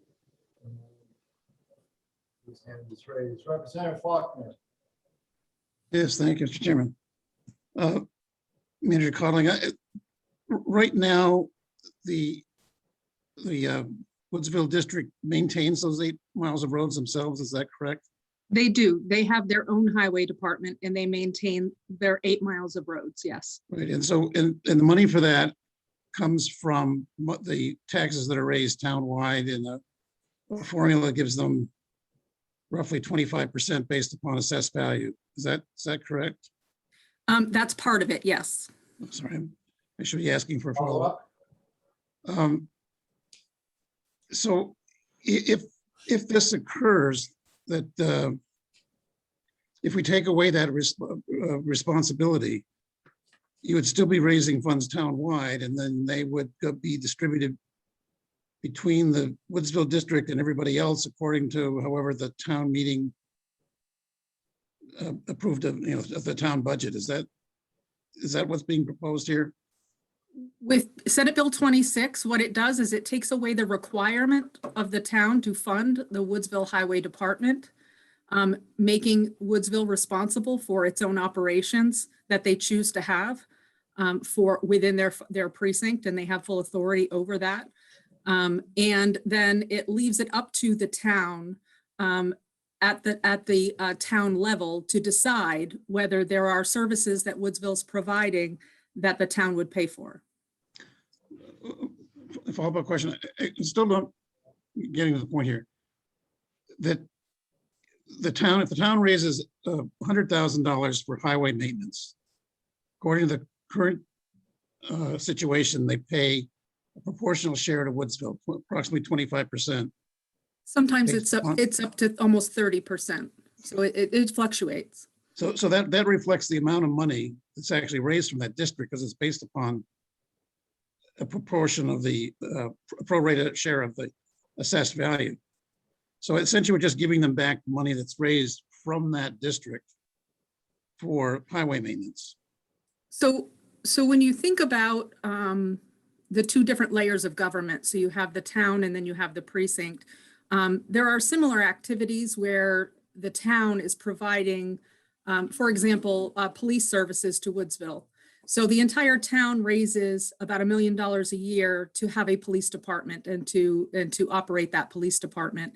However, between 70 and 80% of our police forces throughout the year and our dollars are spent in the Woodsville precinct. Of course, when you think about equity, certainly Haverhill at large is paying the largest portion of that, but the services are being provided in Woodsville. So you have to kind of separate the town from the precinct. The precinct is a municipal entity. It gets to choose, in this case, to have a highway department. And no one else has control over that but the individuals in Woodsville. However, the rest of the town is responsible for assisting with paying for that. And even though we already operate a highway department. And so the difference is, okay, that the town's highway department budget is about $780,000. Woodsville's highway department budget has gone up to almost $500,000. So that's for 8 miles of roads where we have 72 miles of roads that we cover for $780,000.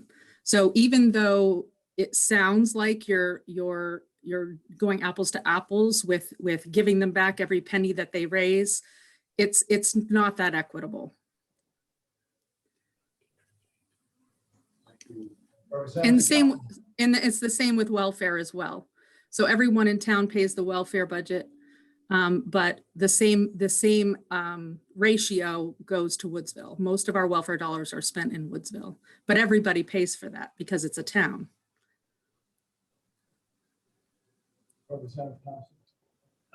Thank you, Mr. Chairman and Ms. Codling.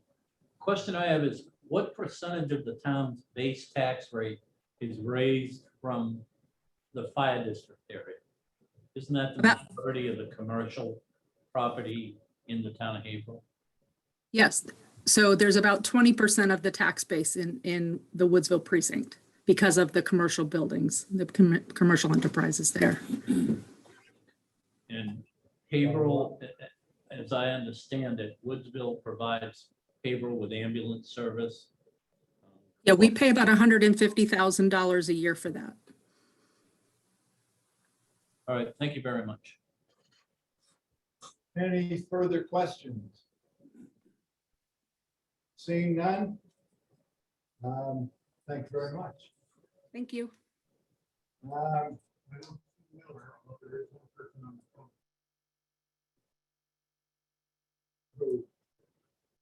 Mark is on the phone.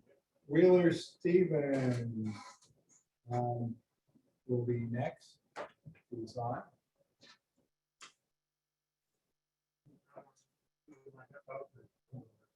Okay.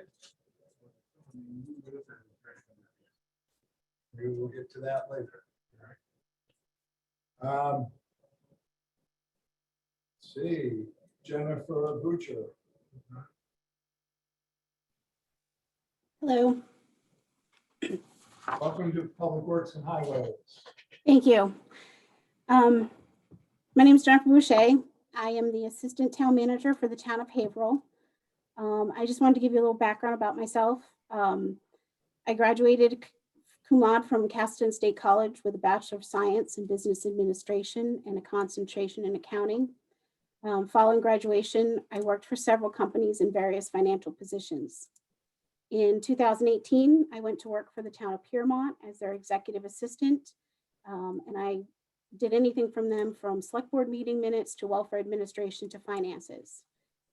Part of my financial duties for them was preparing and submitting all town financials to the Department of Revenue Administration. And while I worked at the town of Piermont, I also attended a number of trainings to gain more knowledge and understanding of municipal governments, including courses with the LGC Academy about municipal finance. I came to the town of Haverhill in 2016 as their finance officer and administrative assistant. Part of my responsibilities include preparation of the annual town budget. Questions regarding the calculation of the Woodsville Highway funding started to arise during the preparation of the 2018 budget process. As finance officer, I made the decision to move employee health insurance benefits out of the individual department line items into one line item. As a result of this reduced the total highway budget by about 10%. And this budget figure is what's used is in part of the Woodsville Highway funding calculation. Because of this change, the precinct commissioners felt the town was no longer providing them with adequate funding. The town manager that hired me retired in November of 2018, and an interim town manager came in to prepare the 2019 budget. The Woodsville commissioners then went to him to express their concerns about the funding of the Woodsville Highway Department, and I was redirected to calculate the Woodsville Highway funding to include the health insurance benefits. Although I disagreed, I did recalculate the funding and included the revised figure in the 2019 budget. The Woodsville commissioners still continued to question the highway funding calculation and brought up their concerns with the new town manager who was hired in April of 2019. The new town manager requested I provide her with the information regarding the Woodsville Highway funding, which I did. I gave her the spreadsheet that I used, as well as the memorandum of understanding that was used, that the spreadsheet was created based on. Both her and I reviewed the documentations and agreed that the spreadsheet being used in calculating the highway funding did not accurately capture the memorandum of understanding. So I was then asked to revise the spreadsheets to more accurately reflect the memorandum of understanding. After the spreadsheet was revised, we would hold a meeting with the selectmen and the Woodsville commissioners to discuss the revisions and work towards reaching an agreement about the funding formula. My revisions were meant to provide a starting point for the selectmen and commissioners to work together to come up with a funding formula which more accurately reflected the memorandum of understanding. The commissioners were unwilling to work with the select board towards a solution. In an attempt to reinforce the memorandum of understanding as law, SB 75 was introduced in 2009 and was passed as amended. However, the 2009 change to the law is unclear as to what the formula actually is. Therefore, the town has had to refer back to the 2008 Memorandum of Understanding for its calculations. Over the years since the introduction of the Memorandum of Understanding, the town has typically provided the precinct of Woodsville funding that equates to 30 to 50% of what the town budgets for our highway department. For example, in 2018, the town's highway budget was $769,502, and the town provided the Woodsville precinct with $429,203 in funding for their highway department. That funding equates to 55.77% of what the town spent on their roads.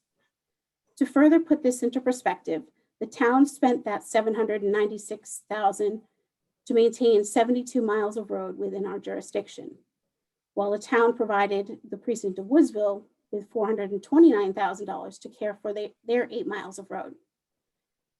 That's $10,687 being spent per mile by the town in comparison to $53,650 per mile being spent by the precinct.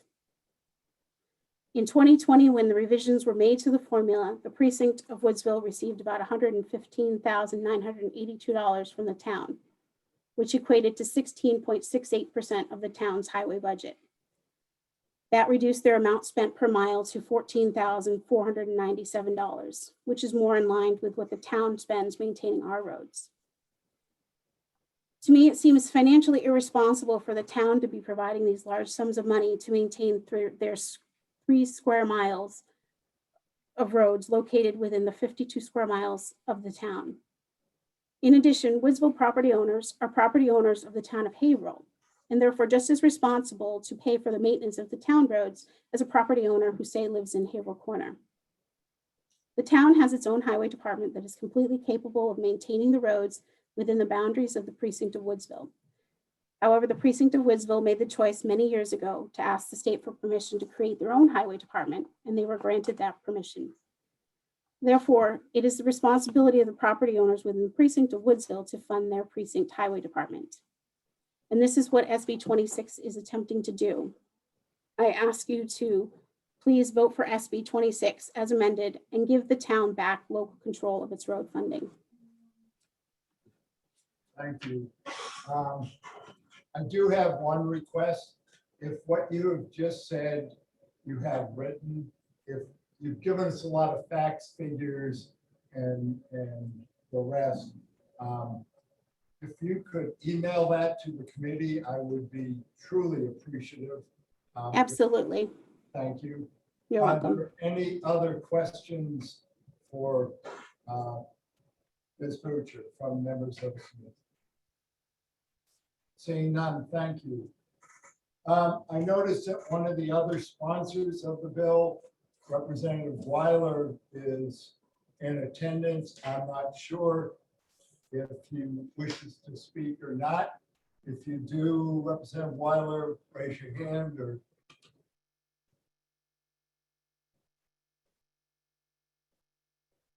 Guess not. Yeah.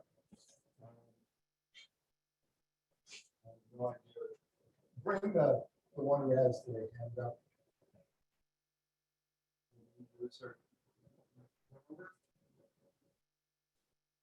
Yeah, we'll just ask them to identify themselves.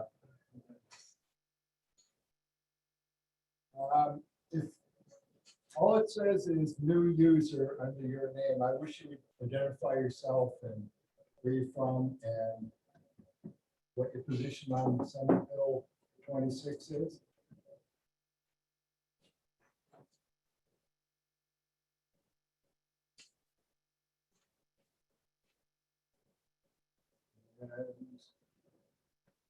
Nothing. All right. We're going to move on. And we will next hear from Matthew Bjork, and I know I screwed that. Hello, Mr.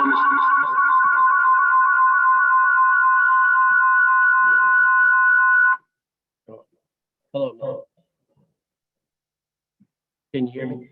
Yeah, we can hear you now. Sorry about that. That was a wake up, huh? I appreciate the opportunity to speak. My name is Matthew Batelbrick. I'm currently the vice chair for the Haverhill Select Board. I just want to reiterate a couple of things that Senator Guida had spoken about. They talked about local control, and I was part of that original negotiation back about 2 years ago. And we had approximately 3, maybe more meetings that were kindly chaired by Senator Guida and Representative Rick Ladd themselves. They actually came down in this to attempt to help these negotiations, and they were completely fruitless. Nothing came of those negotiations at all. What I'd like to say is that this is the antithesis of local control. This arrangement, as it stands now, is the only one like it in the entire state of New Hampshire, where the state basically ties the town's hands and they dictate to us how our locally raised highway taxes are to be spent.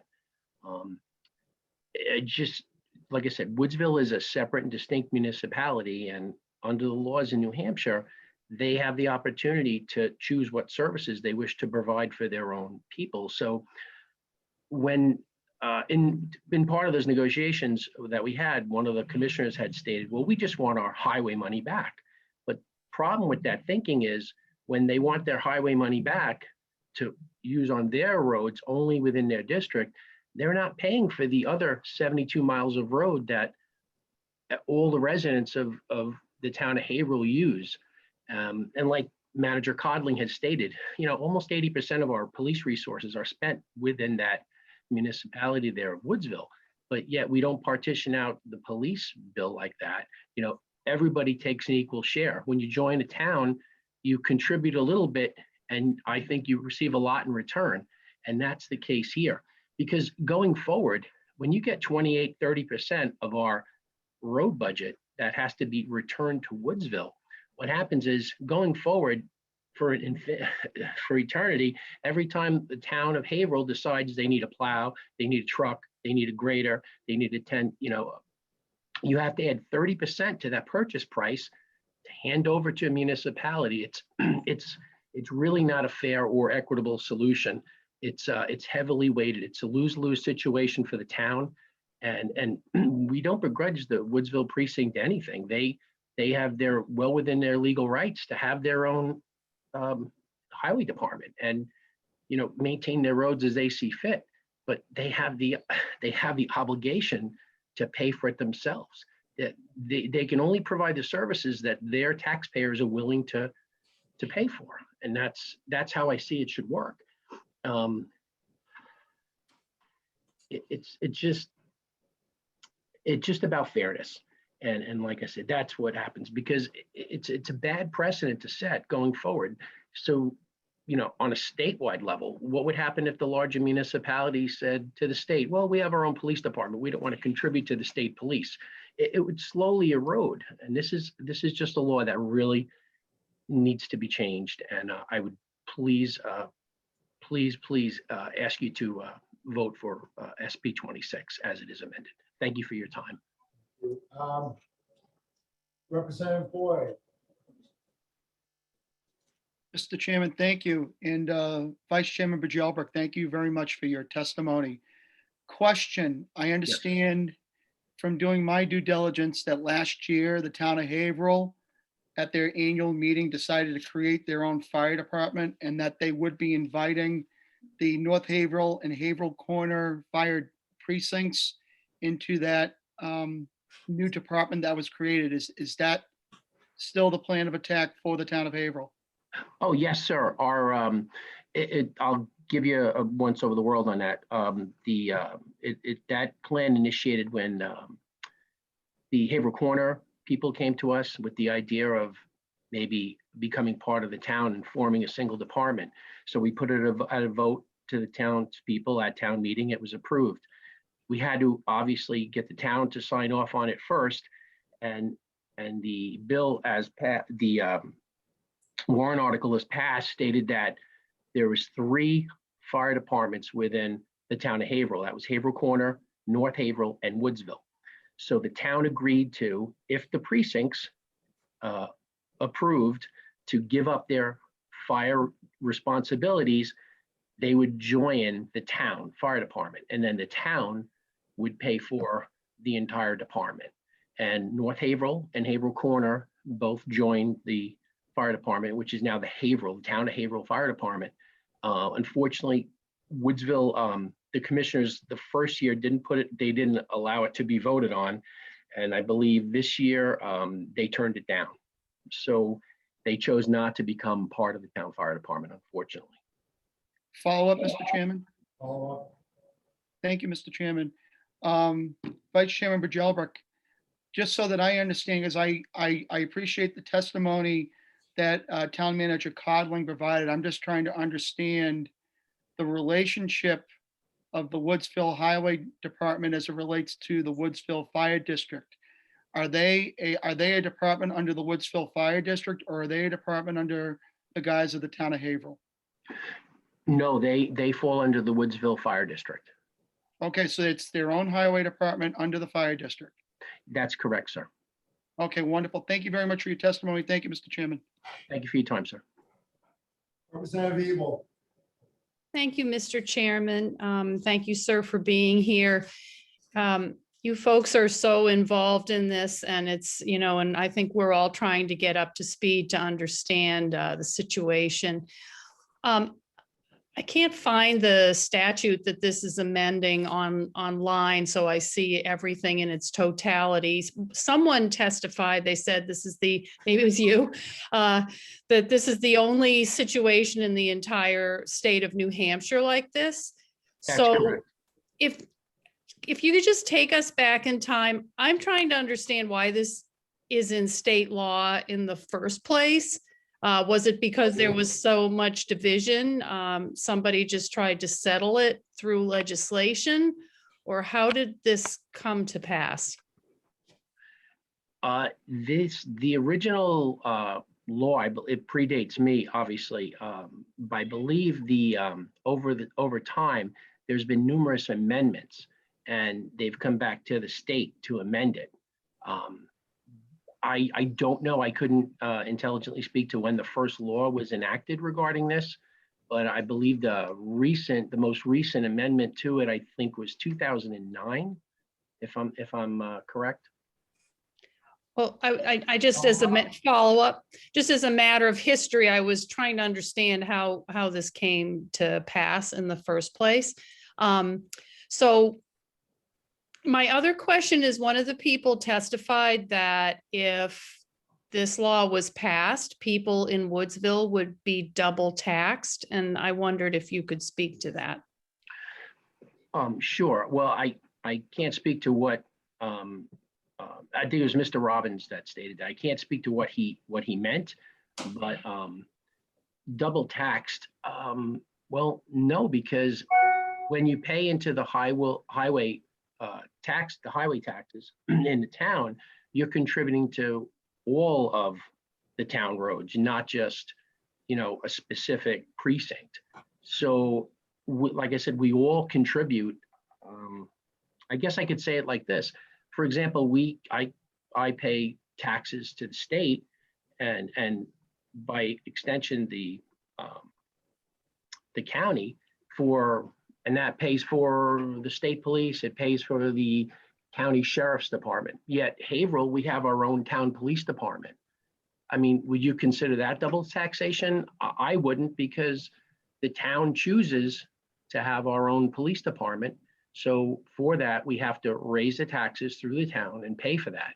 It doesn't relinquish us of our responsibilities to contribute to the state police or the county sheriff's department. We can't say, oh, we have our own, we don't want to contribute. I don't see that as double taxation.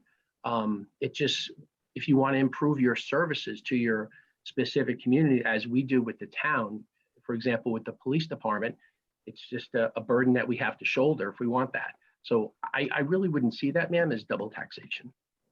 Just one more follow-up, Mr. Chair. Wow. Okay, so there's been a couple of statements regarding local control, what is and isn't local control. Is it your testimony then that the law as it currently exists does not allow for local control? And if this bill was passed, it would return local control to the people of Haverhill and Woodsville? Yes, ma'am, absolutely. Just as I had stated before, if it would allow, it would unshackle the town, and we wouldn't have to be paying for a department of another municipality. So if Woodsville wants to have a road, a highway department for themselves, then they pay for it. And then the taxpayer in Woodsville, decides how big they need, or how much they want to spend to take care of their 8 miles of road. And then that would allow the town to take care of its roads with the funds that it raises. Thank you. Thank you, Any ma'am. further questions? Seeing none.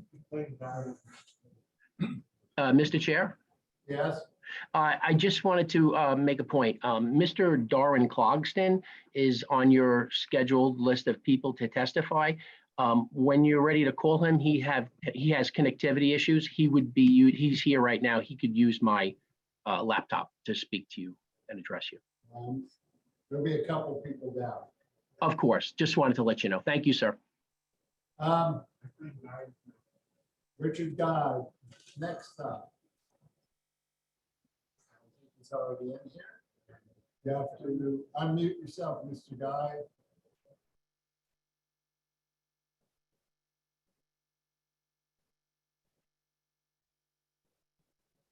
Mr. Guy, you need to be unmuted. There. Thank you. My apologies. I'm a little bit new at this. I'll do that. Thank you very much. I wanted to introduce myself. I'm in my 8th year as Haverhill Cooperative School Board Chairman. I've spent 35 plus years in the town of Haverhill on various boards and commissions, including being the Woodsville Board of Commissioners Chairman in 2008 and 9 when the current legislation was passed. This current legislation was the work of the unanimous work of the Haverhill Select Board and the Woodsville Commission, the Select Board under Rick Ladd, who you all know, and Town Manager Glenn English, and it solved some real problems.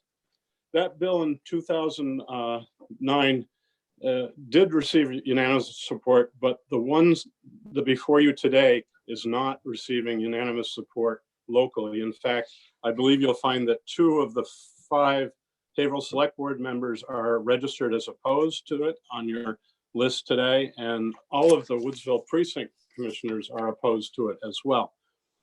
Unfortunately, the bill before you today recreates the very problem that the current law was solving.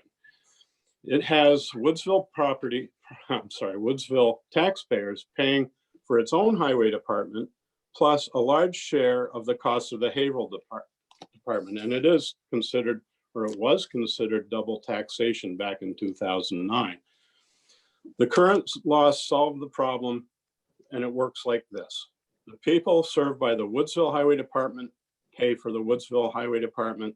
The people in Haverhill that are served by the Haverhill Highway Department pay for the Haverhill Highway Department. That is how it works.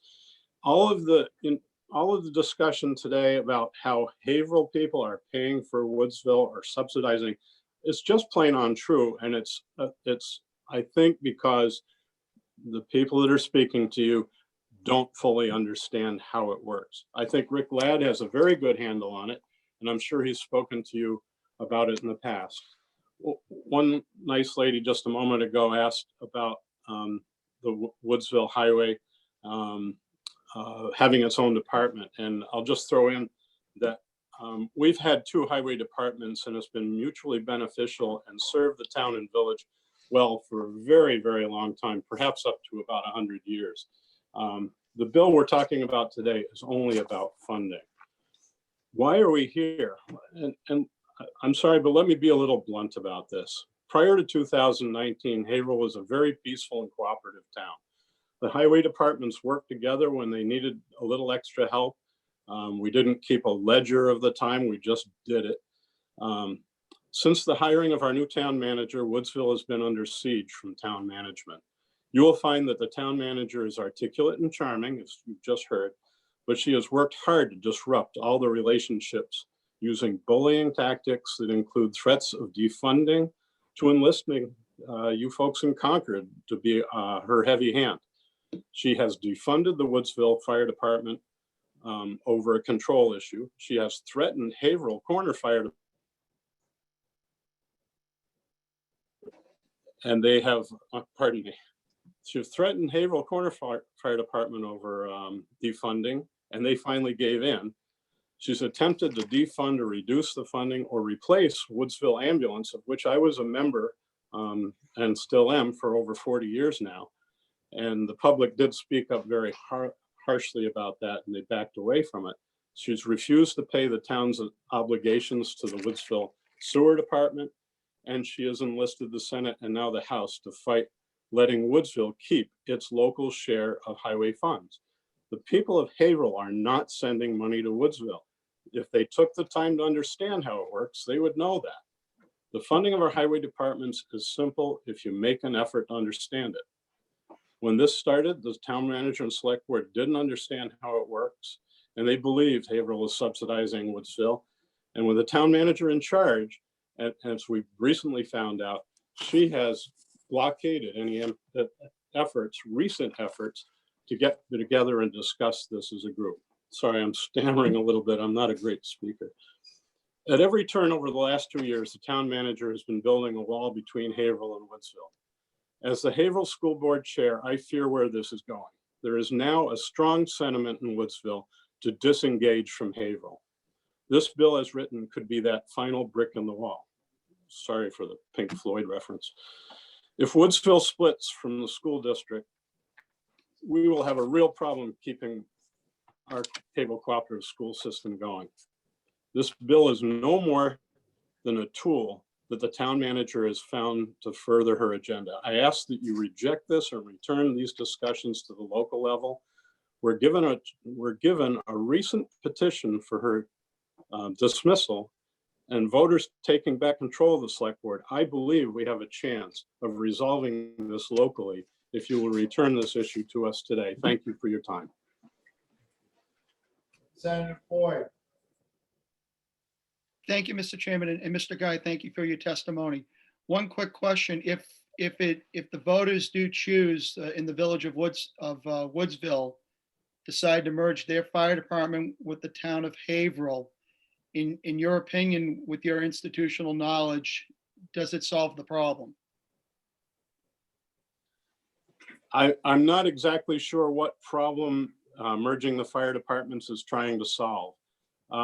We have been training, our fire department in Woodsville has been training with the other two departments for years. They've done group purchasing for years. We only have a fire chief with a $10,000 salary. I'm not really sure exactly what problem they're trying to solve by doing this. So honestly, I don't think I'm the right person to ask that question and be able to give you a clear answer. Okay, I apologize if I put you on the spot, Mr. Guy. It's okay, it's fine. Thank you, Mr. Chairman. You're welcome. Any further questions? If not, who? There's a, with Mr. English.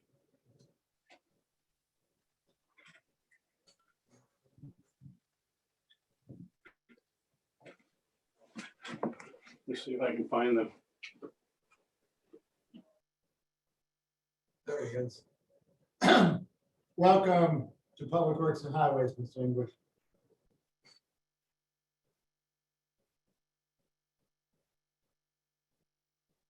Mr. English, if you're there, please unmute. So.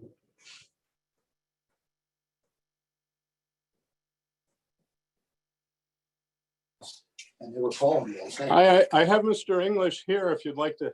Okay, he's showing up on something else, but okay. Welcome. Can you hear me, Mr. Chairman? Yes, we can. I want to thank you for the opportunity to testify in opposition to SB 26 as currently worded. My name is Glenn English, and I was the Haverhill Town Manager from 1995 to 2015. I also went back for a brief period of time when my successor resigned and worked an additional 8 months to help the selectmen get to a process of hiring a new town manager. I was a town resident and taxpayer during my tenure and continue to happily reside in the town. I pay taxes to both the town and the Woodsville Fire District, where I am involved in a family business. During my tenure as Haverhill Town Manager, I and the Board of Selectmen worked hard to establish and maintain a positive working relationship with the several village districts, which provide some defined municipal services to their constituents within the greater town. I think the definition of municipality has been misinterpreted by some of the people testifying. To me, a municipality that is totally separate from another municipality is not the same thing as a fire district or a village district municipal unit within a town. There are shared resources and shared benefits. All the people in Haverhill use the roads in Woodsville as well as tourists. It's our business center. Many of the people in Woodsville use the roads in Haverhill. So it's not like there are two distinct municipalities with a brick wall between them. That's a fallacy. Many of the other districts provide services that benefit the whole town as well. I won't go into that detail, but we have about 4 different village districts. Water and light departments are done locally in the district level. And one of our districts, Mountain Lakes, has an aggressive recreation department. That benefits the whole town in instances. We have our traditions honor government services at the very local level. That is why we have so much diversity of our local government. And the town administration, the current town administration doesn't understand that. This has worked well over the years as long as the lines of communication have remained open and cooperative. Unfortunately, that is not now the case in Haverhill. As I see it, this proposed legislation will end fair taxation and local control for the Woodsville taxpayers. It will also mandate overly extensive audit requirements on the district, well beyond any audit requirements of any other municipality. SB 26 will end the long-established practice of returning a percentage of highway funds raised by property taxation in the town based on the town's assessed values to the Haverhill taxpayers who live in Woodsville. The Woodsville taxpayers are also Haverhill taxpayers. You need to understand that, very important. This would result in Haverhill taxpayers in Woodsville paying for 2 highway departments. Double taxation. The second issue, local control, requires a brief look at history. The Woodsville Highway Department predates the town's highway department. It was established in the late 1800s to build and maintain Woodsville's city streets. These streets are paved and in some cases have curbing and sidewalks and closed drainage systems. They are expensive to maintain in relation to the town's roads, which are rural, mostly dirt, with open ditches for drainage. The taxpayers in Woodsville are happy and have been happy with their local highway department. In fact, the Woodsville Fire District boundaries were enlarged by the selectmen in the early 1990s because the town was doing such a poor job maintaining Swiftwater Road, which provides access to Cottage Hospital. Since the town government began to make incorrect allocation of the highway funds to be returned to the district under the present town manager, a violation of the current statute, by the way, the district commissioners were forced to sue the town to protect their taxpayers. A mediated settlement or court action would ultimately decide the issue. If resolution is achieved, any required enabling legislative action can be brought to the legislature by both the town and the district, as has been done successfully in the past. I strongly urge you to vote SB 26 inexpedient to legislate. Please honor our traditions of local control and fair taxation. And I would end with reminding you and having you understand that the taxpayers in Woodsville are also Haverhill taxpayers. Thank you. Let some computer don't tell them. Are there any questions? Seeing none, thank you. We could have Darwin Clarkson. I think he's sitting with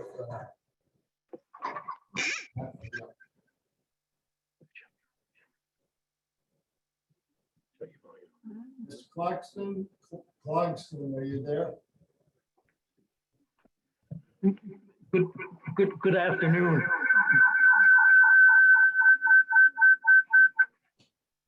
My My name is Darwin Clarkson. I don't own a computer, so Matthew is letting me use his, sir. As I said, my name is Darwin Clarkson. I'm speaking for myself. I am in favor of SB 26. My wife and I have been residents of Pike for over 30 years. The last 2 years, I have served as chair of the Haverhill Select Board. Pike is one of the 5 villages of Haverhill: Pike, North Haverhill, the historic town center of Haverhill Corner, Woodsville, and the district of Mountain Lakes. We are one community, but unfortunately, we are not all treated fairly or equally by the New Hampshire legislature when it comes to our taxes, taxation, or how we spend it. For a little history, in 1990, there was a request for revision to the legislation for the distribution of highway funds to the Woodsville Fire District. It is important to note that 5 of the 6 individuals making this request were residents of Woodsville. Much the same happened in 2009 with another new legislatively mandated formula for the subsidization of Woodsville. On both occasions, there was no town vote, only a decision by elected inhabitants of Woodsville. 4 of the 5 members of the select board in 2009 were residents of Woodsville, meaning most involved personally profited or benefited more than other citizens in Haverhill. As legislators, I am sure you understand the ethics of such a situation. Almost 2 years ago, the select board voted unanimously to pursue the statutory changes necessary to make our road maintenance fair and equitable. Discussions with the Woodsville Fire District were quickly negated by Woodsville commissioners smiling and stating, "The formula is a law, and the law is the law. We cannot change it on the town level." Negotiations were not and are not possible with such comments as, and I quote, "No review of the process is needed, nor will it be tolerated. The state statute stands in the way." Since the first hearing held in the Senate, which passed the repeal 24-0 in 2019, Haverhill Select Board members have been threatened and made to feel unsafe. Town Manager Bridget Codling has been called useless and psychotic and bimbo. Previous Town Manager Glenn English, who you just heard from, said he would, and I quote, "crucify" her if she attempted to change the Woodsville Highway funding formula. Codling has been the recipient of exploding pornographic messages and warned by citizens concerned for her safety that she should not travel unarmed. There has been much said and written about the town of Haverhill, Woodsville Fire District, and local control. There are people who have and will testify the state law mandating Haverhill taxpayers give Woodsville more than $53,000 a mile for its 8 miles of road is a local issue that needs to be settled locally. We cannot. Only you can repeal the law requiring Haverhill taxpayers to give their tax money by a legislative mandate to Woodsville. The issue of roads and distribution of money has been a divisive issue for many years. Woodsville, which has 8 miles of road to maintain, is legislatively granted $51,000 per mile. The rest of Haverhill services 72 miles of road with $9,700 per mile left from the taxes raised. The taxpayers can only afford so much, and currently the New Hampshire legislature is the only place the Haverhill taxpayers can get relief.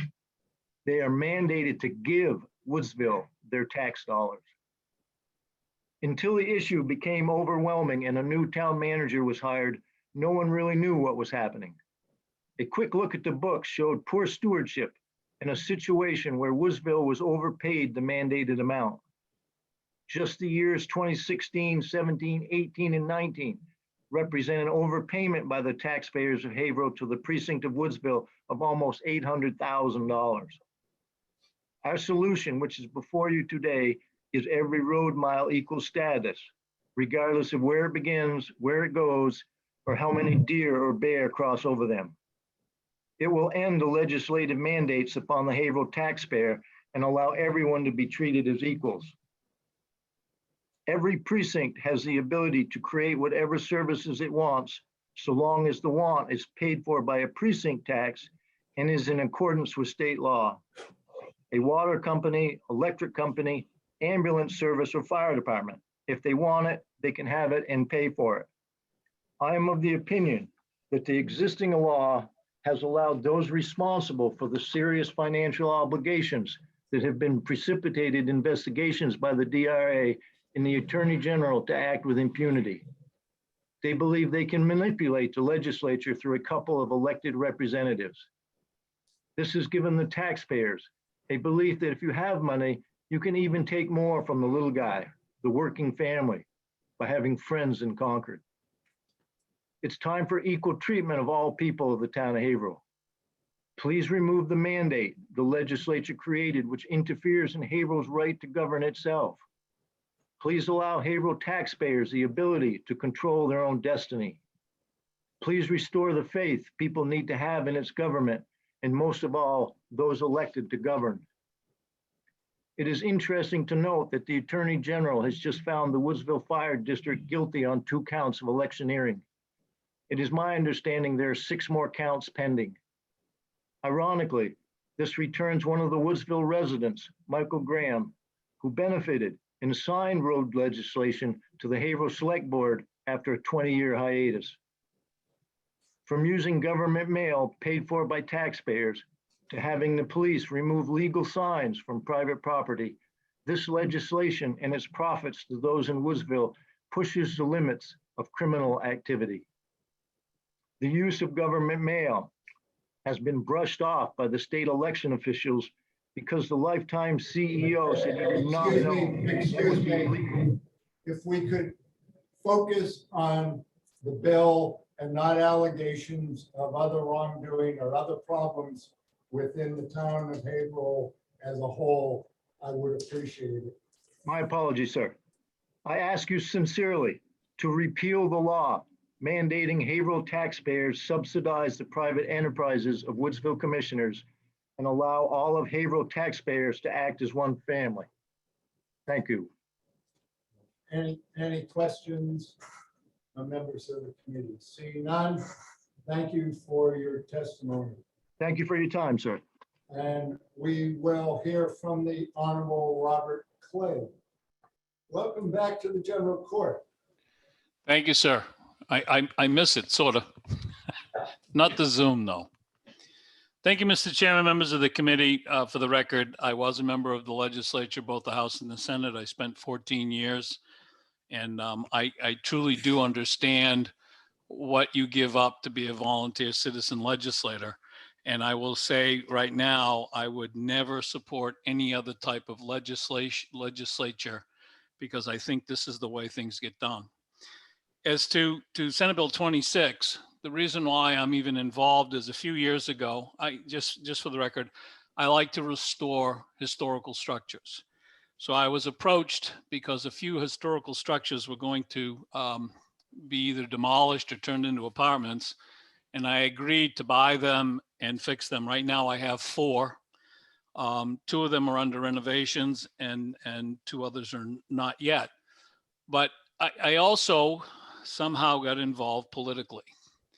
And part of it was because the tax base, Haverhill, I think, is the 5th highest taxed community in the state of New Hampshire. So I started looking at my appraisals and the appraisals of other important people and said, okay, something's not right. So as we started looking, up came the road money. I remember they were buying a grader for $100,000 and had to raise $130,000 so that they could give Woodsville $30,000 directly. So we started looking at exactly what was happening. Well, what we have is a long-standing dispute. And to Representative Ebel, this started in the late 1800s, and there's actually a court case, a Supreme Court case in the state of New Hampshire from 1893, and it just happened to discuss if Woodsville took care of its own roads, who were responsible for any accidents or who held the liability. And the court back then said, Haverhill holds the liability regardless of who actually does it, because Haverhill is the town that actually owns Woodsville in a sense. So, and it's just gone on over and over again. Now, the reason why there was a dispute is because in the late 1800s, the railroad was making a decision. originally Haverhill Corner was the center of the universe up there. And that's where all the circuit courts met, I think 3 months a year. Every house in Haverhill Corner, including the ones I own, were either a tavern, a bed and breakfast, or both during all those years because there was no place else for people to stay. So what happened was that the railroad suddenly became the boss. And if you look at all of the history for the state of New Hampshire, you will find the railroad became too powerful, controlled the legislature to the point where there was an actual serious fight to get the railroad out. So you ended up having money allocated based on powerful influences. But it brings us to 2009. In 2009, as Mr. Clarkston said, there were 4 people who were selectmen that were members of Woodsville, and one who belonged in Haverhill Corner, who happened to be a state rep. Now, when you hear the testimony earlier that said that the commissioners in Woodsville approved this deal and the selectmen approved the deal, well, when you have, what do we have, 8 people and 7 of them are going to benefit financially, it's pretty hard not to have 8 people who are going to agree. Now, you also hear that people have said the law is the law, and that's exactly what's happened. In 2009, the representative and the state senator put this before, and I found out from the representative on April 26th that they had a hard time actually getting the bill from 2009 through. The legislature didn't like it. So they pulled a trick where you take it and you put it in House Bill 2. I'm sure most of you understand that process. And that's how it came about, because it was then looked at as, hey, wait a minute, I'm not sure this is fair. So anyways, it became law. And then the more they looked at it, they looked and said, as you heard from Jennifer in 2018 or 19, they found that they were making overpayments. And a previous manager actually had admitted that, yes, he knew he was overpaying Woodsville, but he felt that they deserved it. But he also lived in Woodsville. And so, you know, we go on and on and on. It's been very difficult to sit with them. And yes, I've been with Senator Guider and Rick Ladd in the beginning, and we looked at it and said, how do we fix it? Well, I don't blame Woodsville. They smile and say, there's nothing to fix. We get almost $500,000 a year because the legislature says we do. So what is there to talk about? There's no reason to talk to you. And that's why we have to hear. Representative Rick Ladd said in 2019, when the bill that this was in was a big omnibus bill and it was vetoed by the governor because there was too much in it. He said it's none of Concord's business. Concord needs to get its nose out of Haverhill's business. And I agree with what he said, but I don't think he agrees with why. I agree that Concord should take its nose out of Haverhill's business. Why does Concord think it's okay for them to say Haverhill gets this much money? And out of that money, they have to give this much to one precinct. Now, the precinct doesn't need the money, they said. Well, they do because they want all the tax money. But when you look at it, all of Haverhill, including them, use all the roads. So Haverhill says, we use Woodsville roads, you use Haverhill roads, we all use everybody's roads together. So why aren't we paying together? And what Woodsville's return is, it doesn't matter what you use, we take care of our roads and we'll take all of our money. Well, you know, it's $420,000 a year that we can't afford. I'm a taxpayer, so I'm speaking as a taxpayer now. We can't keep doing this. Now, there's a second part of this bill that I'm surprised nobody's talked about, and it's the audits. And the audits are tied closely to the road money, which is why DRA asked to put their piece in. The audits show the misuse of road money. Some of you have been on the committee long enough to know that federal and state money comes with caveats. There are certain things you can and can't do with it. But how many of you know that in 2009, they had, I'm trying to see where it was. The statement was made, this will provide Woodsville Precinct with another $100,000, which will help in maintaining the sewer system, water, sidewalks. Problem is all of those are privately owned enterprise systems, not entitled to taxpayer money and not entitled to road money. Road money is supposed to be used for roads. It's not supposed to be used to repair the water system, especially when it's a for-profit business. So when they started asking for audits out of Woodsville, the town manager of Haverhill said to DRA, oh, don't worry about it. It's a bunch of good old boys that just don't understand, but we know everything is okay. But as he left, certain things came up and DRA said, we need the help of the legislature because we need to do this audit. Now, they've done the audit because the AG has stepped in and DRA has stepped in, and I have looked at it.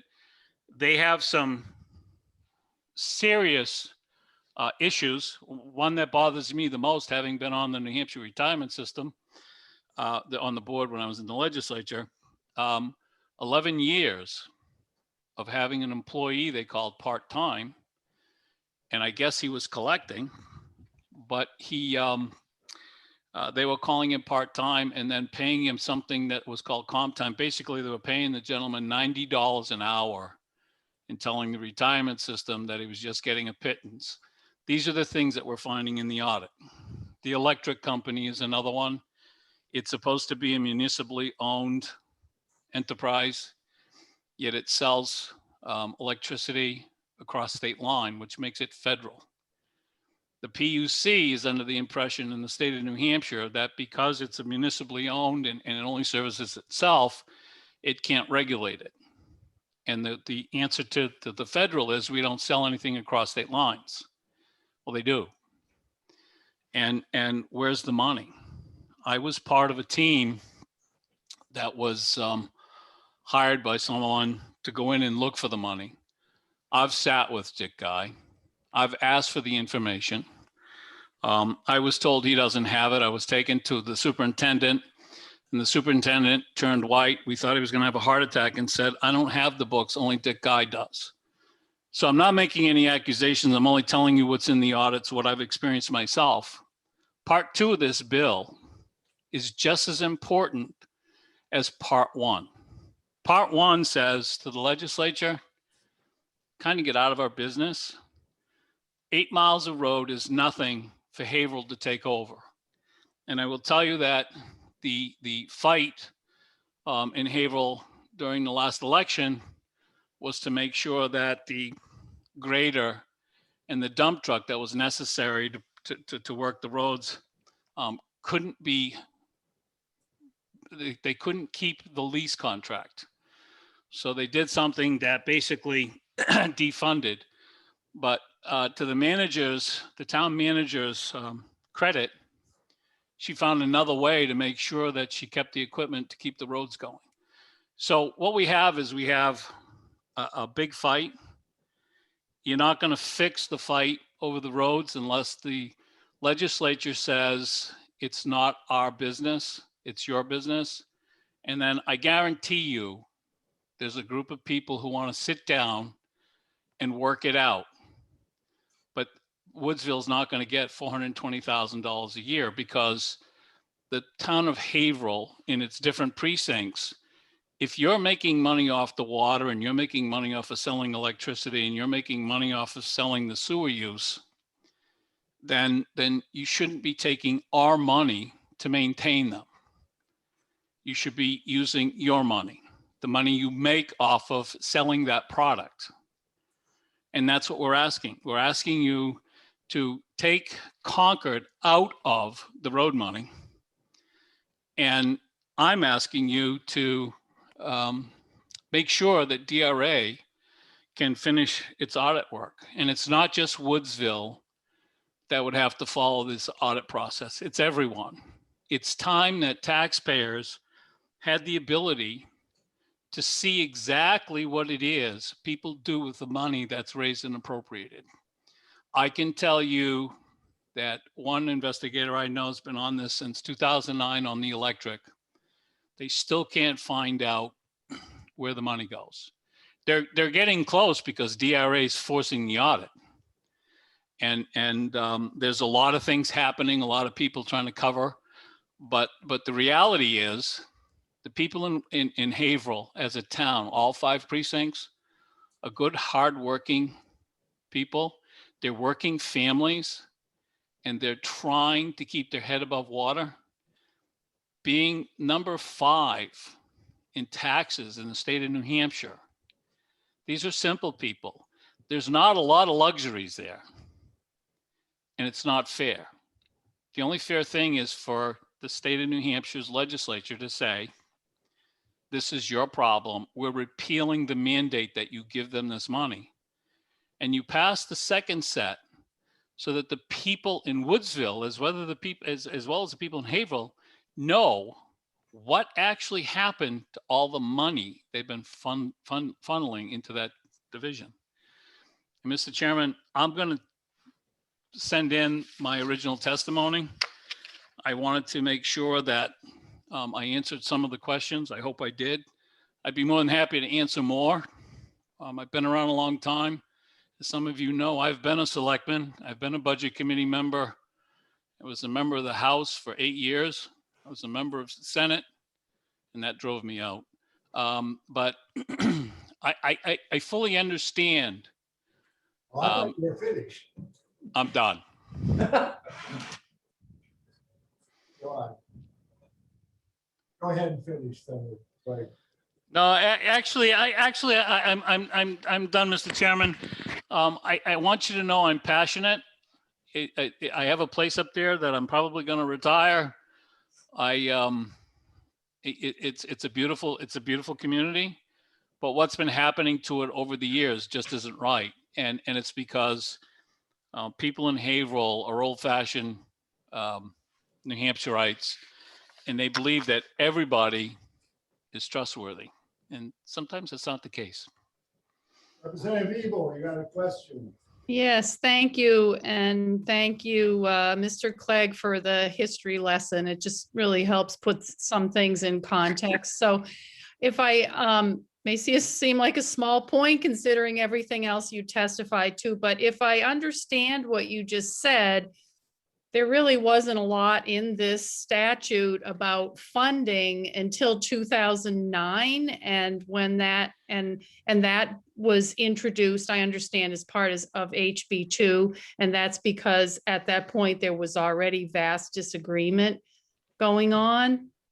Let me just say there was a formula in there, but it was nowhere near this. And what it said was that Haverhill had to give Woodsville up to a certain amount of money, which meant that if Haverhill was spending $9,000 a mile on its own roads, it had to give $9,000 a mile for the other eight miles. But it also said that should some kind of catastrophe happen in Woodsville, that Haverhill would continue to be part of the thing. It wasn't until 2009 that greed took over, and that's been the problem. Seeing no further question. Oh, Representative Cloutier. Thank you very much, Mr. Chairman. Former Senator Representative Clegg. I have a question. You talked about this audit. Maybe I'm missing something. Is this audit been completed? It's 5 years of audits. The first 2 years are done. We're in 2017. I've looked at them. The first 2 were pretty bad. The 2017 isn't good, but the rest of the other 2 years are not done yet. Okay, thank you. Follow up. Okay, when are all the audits going to be done? Can you give us a time estimate so we can look at them? Representative Cloutier, I have to be careful with some of the information. I would strongly suggest that you get with Senator Guider and speak to the gentleman at DRA that's in charge of this. Okay, all right. As legislators, you can get more information. Okay, thank you very much. Appreciate it. Thank you, Mr. Chairman. Thank you. Representative Fidolfi. Yes, thank you for taking my question. If this bill passes, does it solve the problem?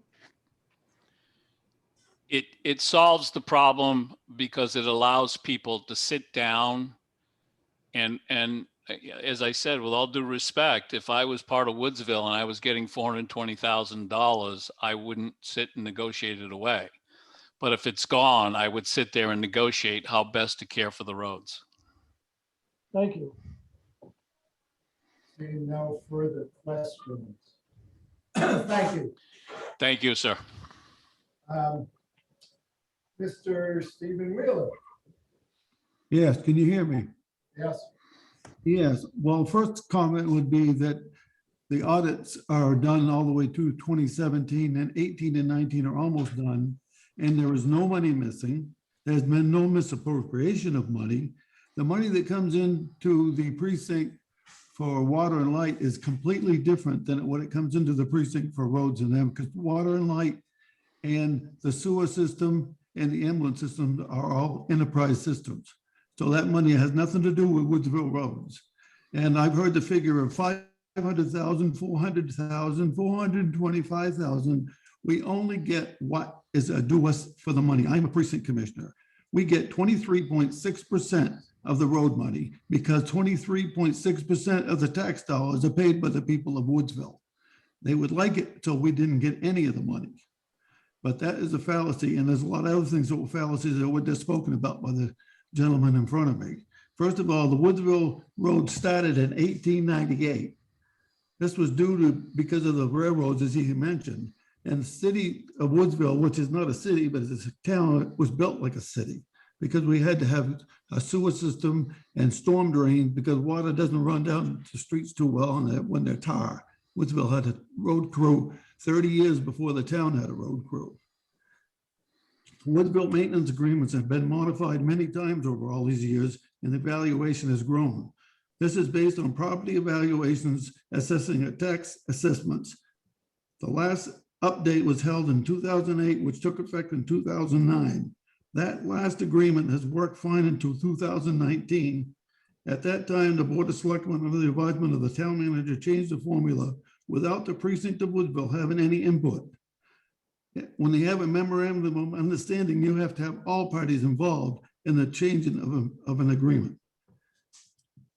It appears the select board and the town manager do not understand the full understanding of that formula and what it was agreed to in 2008.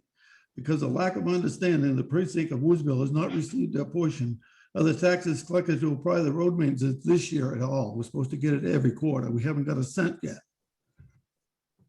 And he talked about the select board. Actually, in 2008, there was only 4 members on the select board because one had resigned when this was done, and they did not replace that person until August. And the agreement was signed in April. And 2 were from Haverhill and 2 were from Woodsville. But they're all elected by the town people of the town of Haverhill. So it's not a lopsided board, as he said.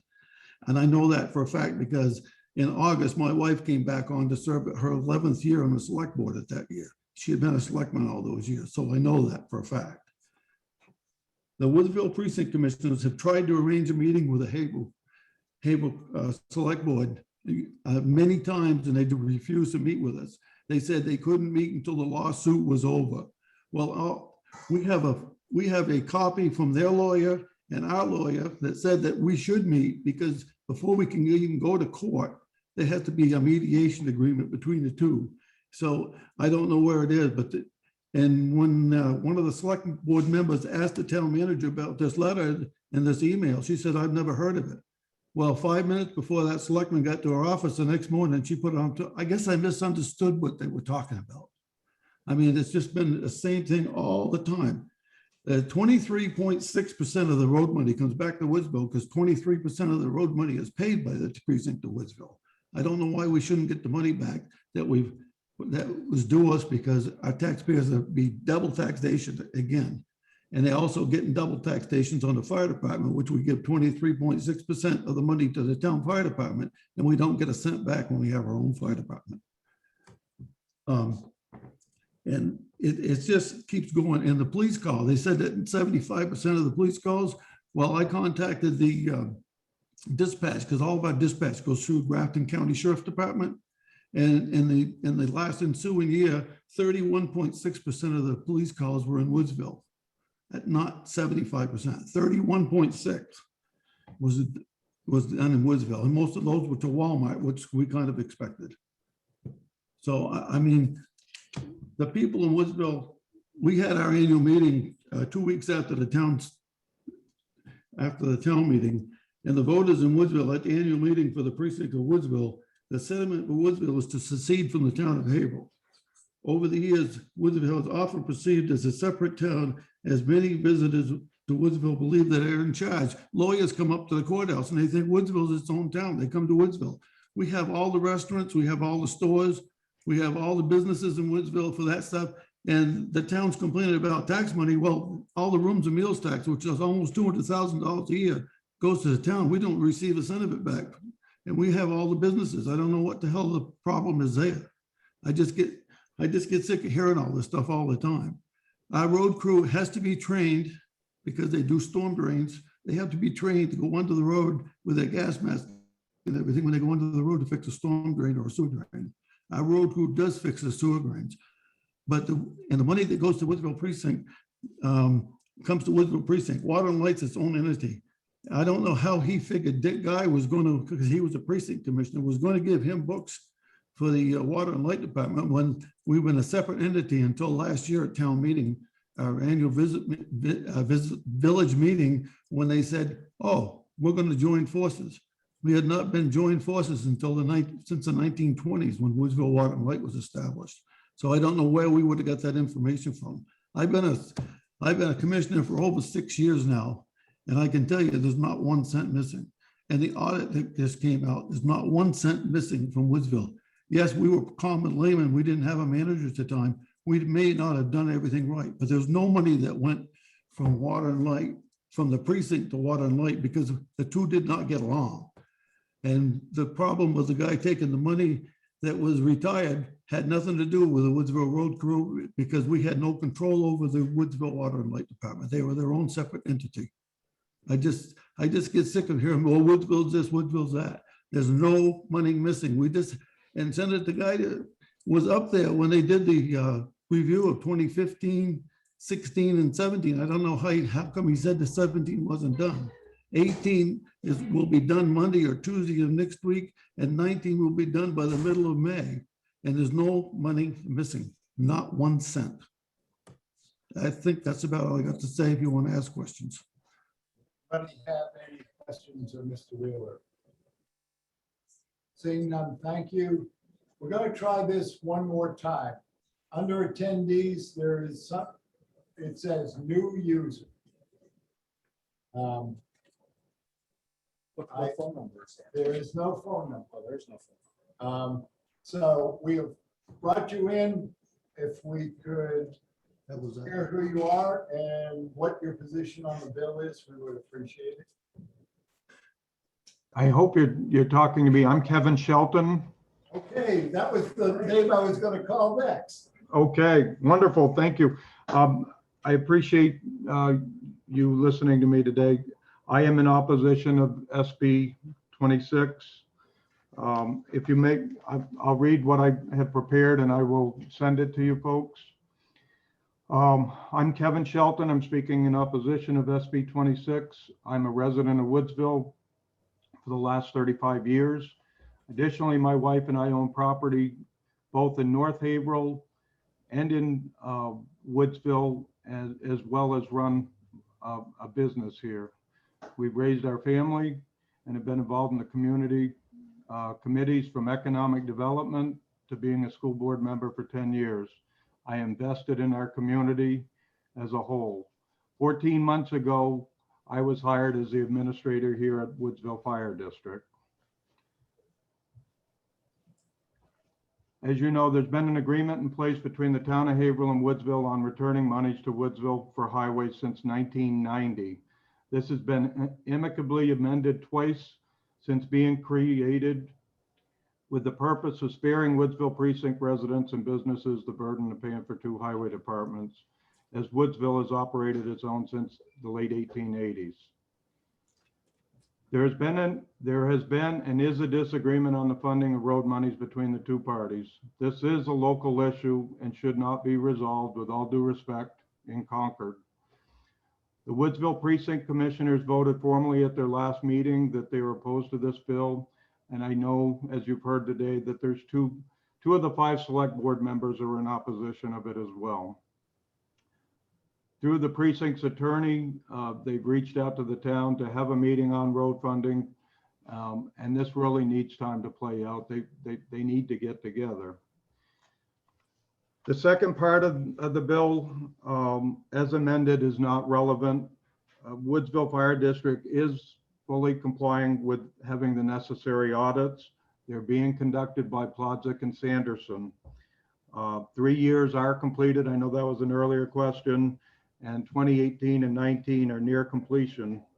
We have also, as a district, contracted with Plodzik for 2020. That work will begin as soon as 19 is done, and I hope that 20 is completed certainly by the beginning of July.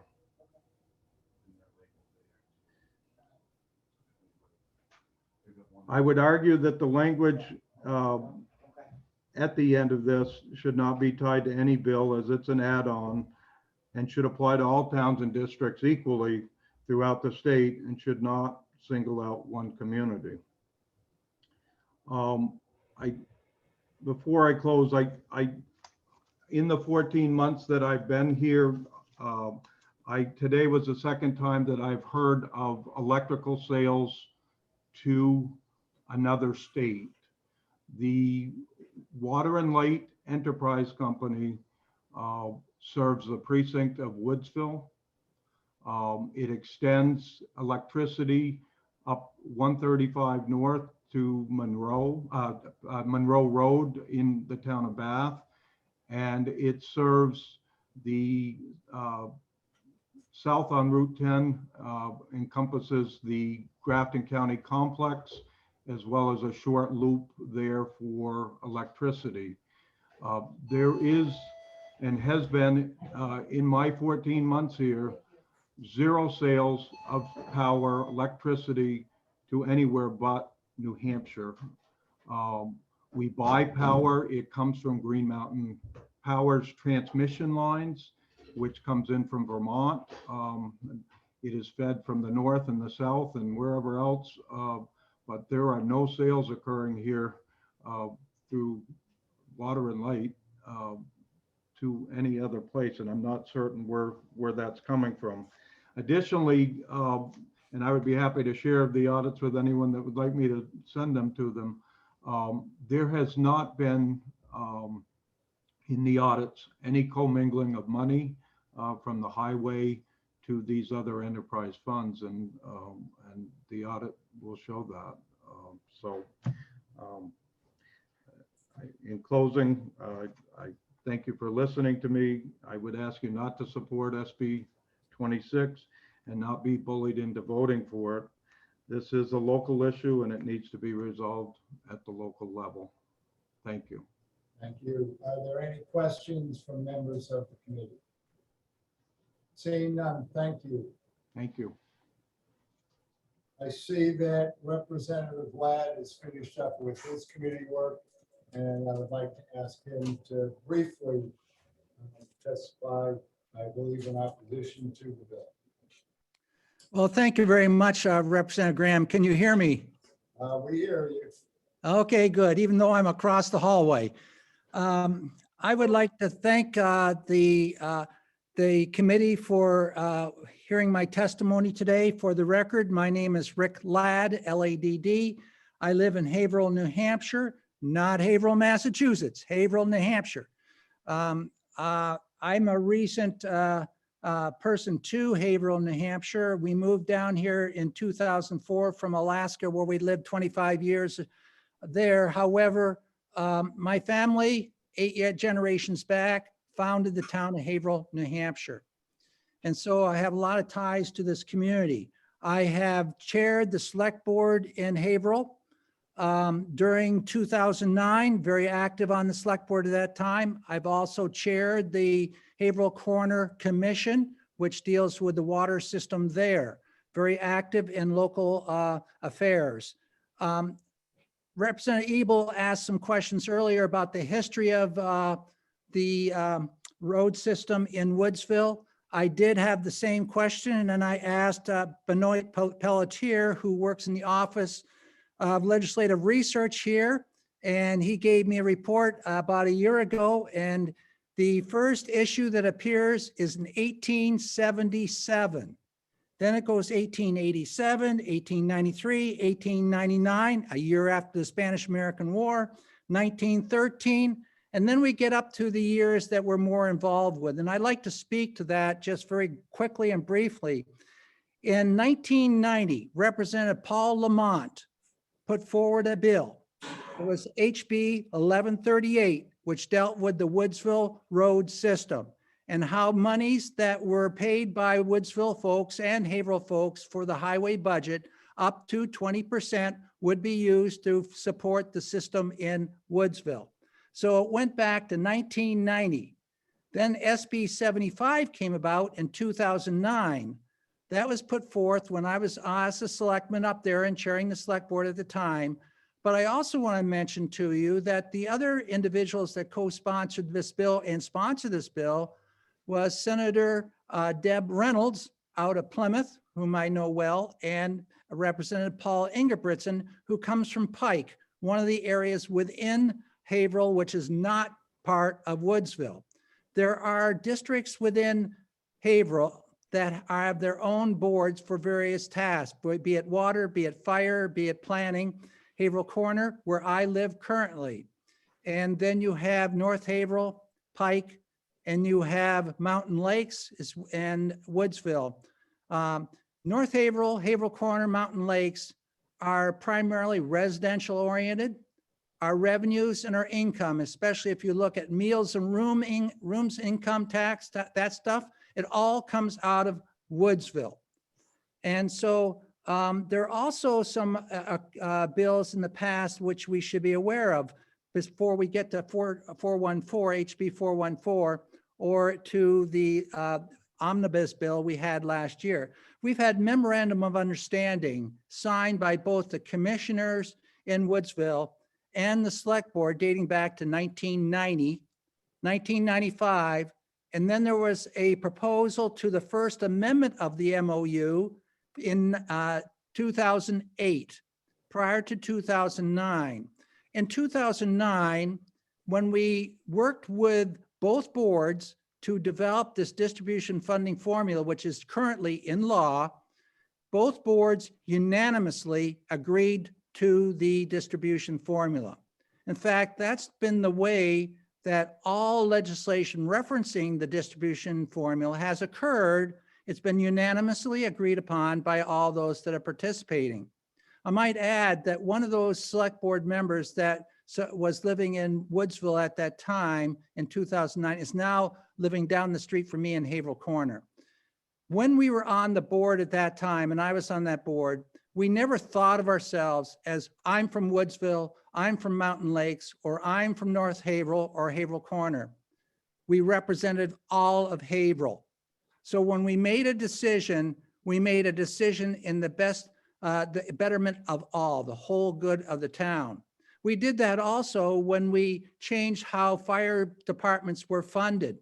We used to fund all our fire departments, 3 of them, Haverhill Corner, North Haverhill, and Woodsville, by the precinct voters in those areas. But there's a lot of Haverhill not in those 3 areas. And back before 2009 or so, the people outside these precincts were not paying for fire coverage at all. So we changed that. So the town now assesses everybody for fire departments, and the money was then distributed to those individual precinct departments. And yes, we do have a town fire department now that was recently done by way of warrant article. But the first time the Haverhill Corner folks were asked, to support the new town fire department, they absolutely said, no, we don't want anything to do with it. We need to see a long-range plan as far as what are the costs going to be, how our fire insurance is going to be affected, all that. Well, the same issue is now occurring with the roads. We have Woodsville, which is much different than the rest of the community. Woodsville is the commercial center. Woodsville has sewer, water, sidewalks. We don't have that except in one location in North Haverhill along Route 10. So the cost of maintaining these roads, when we're dealing with water under the roads, when we're dealing with sewer, of course, are going to have to be more for those 8 miles of roads in Woodsville than the rest where it's dirt or gravel or pavement. But we all see and share the same need to have good transportation throughout the entire community. When we went back in 2009 and looked at this distribution formula, I also asked at that time the town manager, Mr. Glenn English, who is an excellent town manager and has the technical skills to produce a fiscal report. I asked him to put together a plan which shows where are our monies really being used for? Because at that time, many people said, well, our police department's always hanging out in Woodsville, so all our dollars are being spent in Woodsville. When we did that analysis for all our departments, it came out a wash for the entire town. Woodsville was not receiving any more than any other location within the community. We also know in looking at projections for where we're going in the next 5 or 10 years, the tax base is definitely going to be in Woodsville. And you have places like Walmart there now, our meals and rooms tax, our restaurants, our hotel, motel lodging is up there in Woodsville. And I see the revenues coming into Woodsville being much higher than that at the rest of the community. But what the rest of the community is residential. And as with any large municipality or municipality of around 5,000 people in it, you're going to have certain areas which are residential and certain areas that are more urban and have urban residential, yes, but they are more oriented towards commercial business, which I don't think there's too many days that go by that I don't drive up into Woodsville to do my shopping. So going on down here, when HB 414 came up in 2020, both boards met with Senator Gaida and myself, and we were discussing what do we need to do with this? There was agreement on one issue. Now, some people said, though, well, that nothing came out from that first meeting. Yes, it did. We have highway money which goes to Woodsville that comes out of the operating budget for the community. You know that. You've heard the split. But there's also highway block money revenue which comes down from the state, from DOT to municipalities. And because it goes to municipalities, not to precincts or districts, then the share which goes down to Woodsville comes by way of the town and is dispersed out.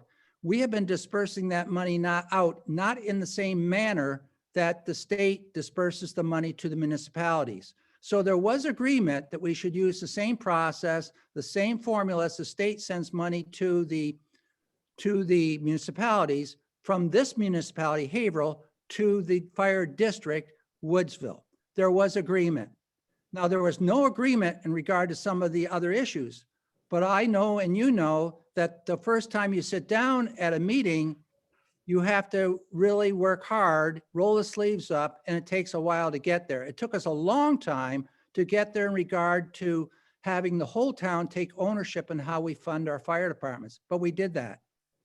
Now that we're in the fire department business and going that direction, the only reason why primarily Haverhill Corner has opted to join the town fire department, which consists only of North Haverhill, is that the money that was supporting our fire department came down from everybody raising revenue in this town through the town. Well, with the threat that we may not receive that money, obviously the 190 some odd people in Haverhill Corner said, well, we'll join that department. And they did by a very close vote. So there are issues that we need to look at. It takes time for change. But the plan to move forward with roads, what is the plan immediately following when the town takes over the Woodsville roads? What happens to the labor force within Woodsville? What about their benefits? What about their retirement? How are they going to be taken care of? Is there any guarantee they're going to still be there? What happens in terms of a long-range plan in terms of the maintenance of all the other issues, water department in Woodsville? What happens to the sewer that comes from North Haverhill down into Woodsville, where it's treated and taken care of there? I think the folks in Woodsville, as the people in Haverhill Corner, we're looking for, yes, we want to work towards all being one town working together, and which we try to do. But we need to see the plan. How's that going to impact our local expenses, our assets, our revenues? And if that can be all laid out, then people are willing to sit down and talk. I don't believe that's all been laid out to the Woodsville Fire District. This is a very divisive issue. And there is litigation going on right now, which is a shame that each of us in Woodsville and the rest of the town are having to use our local revenues to fight each other. This has to stop. It just cannot continue. In regard to the audit, I have spoken with the manager that's been recently hired, who comes to us from industry here in New Hampshire, and has a good understanding of how to manage, how to administrate units such as the Woodsville departments, which have been now merged into one under one roof, which he manages. And the first several years, yes, errors have been found. They found errors in other areas of Haverhill when we had our audits done for our annual audit. They found errors in Piermont's too, which Piermont went through a disastrous time several years back. So these things happen, but it's not fraudulent. And nothing has been proven to be fraudulent in the audit. The audit should be done sometime later this summer. And I think it's very premature to be acting on a bill such as this without having a good, strong knowledge of what that audit has netted us. And we don't have that yet. So I'm not supportive of this bill. I think the bill has a lot of areas which need really a good stiff look at. There's areas in which the distribution formula was agreed by all in the community. And by that, I mean all those that lived in Haverhill, and it's worked. Now there might be some disagreement as to what is the definition of a net operating budget versus the highway operating budget. That could be easily resolved by just putting definition into the statute. Also, it could be made, a statute could be amended somewhere along the way. I don't know if this is the time to do it, perhaps not. But a statute could be amended stating that any future changes may be done by the two boards, the commissioners and the select board, working together without having to have the approval of the general court. There's a lot of things that can be done here. And that is why we need to really take some time here. And I urge this committee to take some time in looking at this. This has been highly contentious down in the community. We've had this before when it came to our schools. Folks in Haverhill Corner didn't like the idea of taking the Haverhill Academy out of Haverhill Corner and taking the high school up to Woodsville. So it's nothing new. We sort of got getting out of that old cultural thinking, and we're becoming a town in terms of our schools. Haverhill is an old community, much like Conway used to be with their precincts. We're getting there, we're moving there, but we have to move there with foresight and with a good look at what we're going to be 5 to 10 years down the road. We want to move to something that's going to not cost us out of the business. We want to move that we have something that's more efficient, and we need to work there together so we all have ownership in it. Right now, by the state making a decision on this issue, we're just mandating, Haverhill, this is how things will happen. There's no ownership that's going to come about that. And we really run the risk of having one precinct trying to become their own municipality. Article 24 in 2020, which was on our town report, asked the voters whether they wanted to take over ownership of the highway system in Woodsville. contingent upon the Woodsville residents agreeing. When it went to the Woodsville residents for the agreement, the vote was 52-0, not to join Haverhill at this time. There was no plan paralleling that request or that article. So in conclusion, I know I've talked quite a bit here. I'm willing to take questions, but I urge you to go cautiously on this bill. Thank you very much. Thank you. Are there any questions from members of the committee? Seeing none, thank you, Representative Ladd. I'm looking for, at one point, there was a representative from the DRA on the attendee list. If there is somebody from the DRA, I would like to hear from you at this point.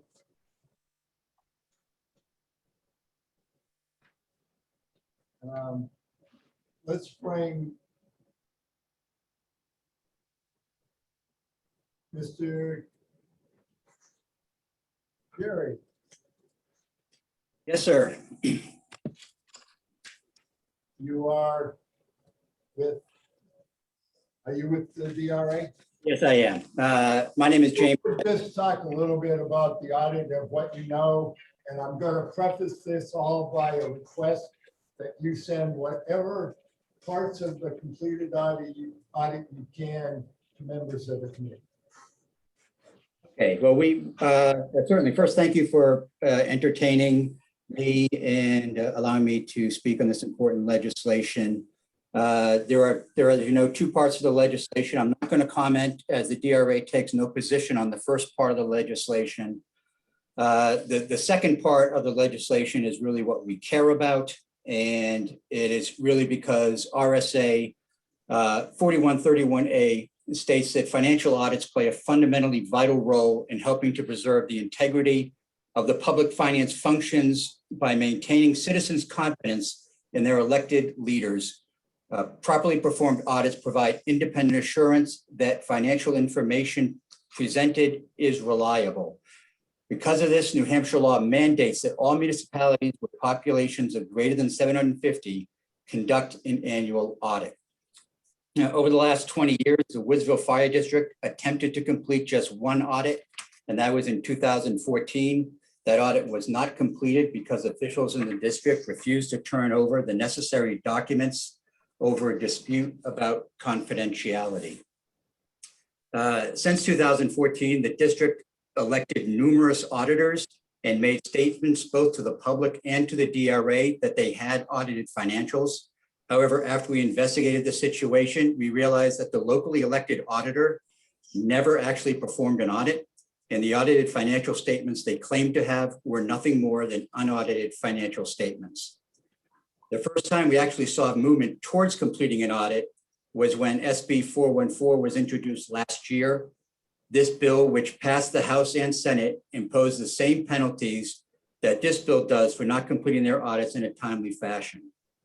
As a result of the pressure put on the district in 2020, they engaged the firm of Plawsic and Sanderson to complete at least 5 years of audits.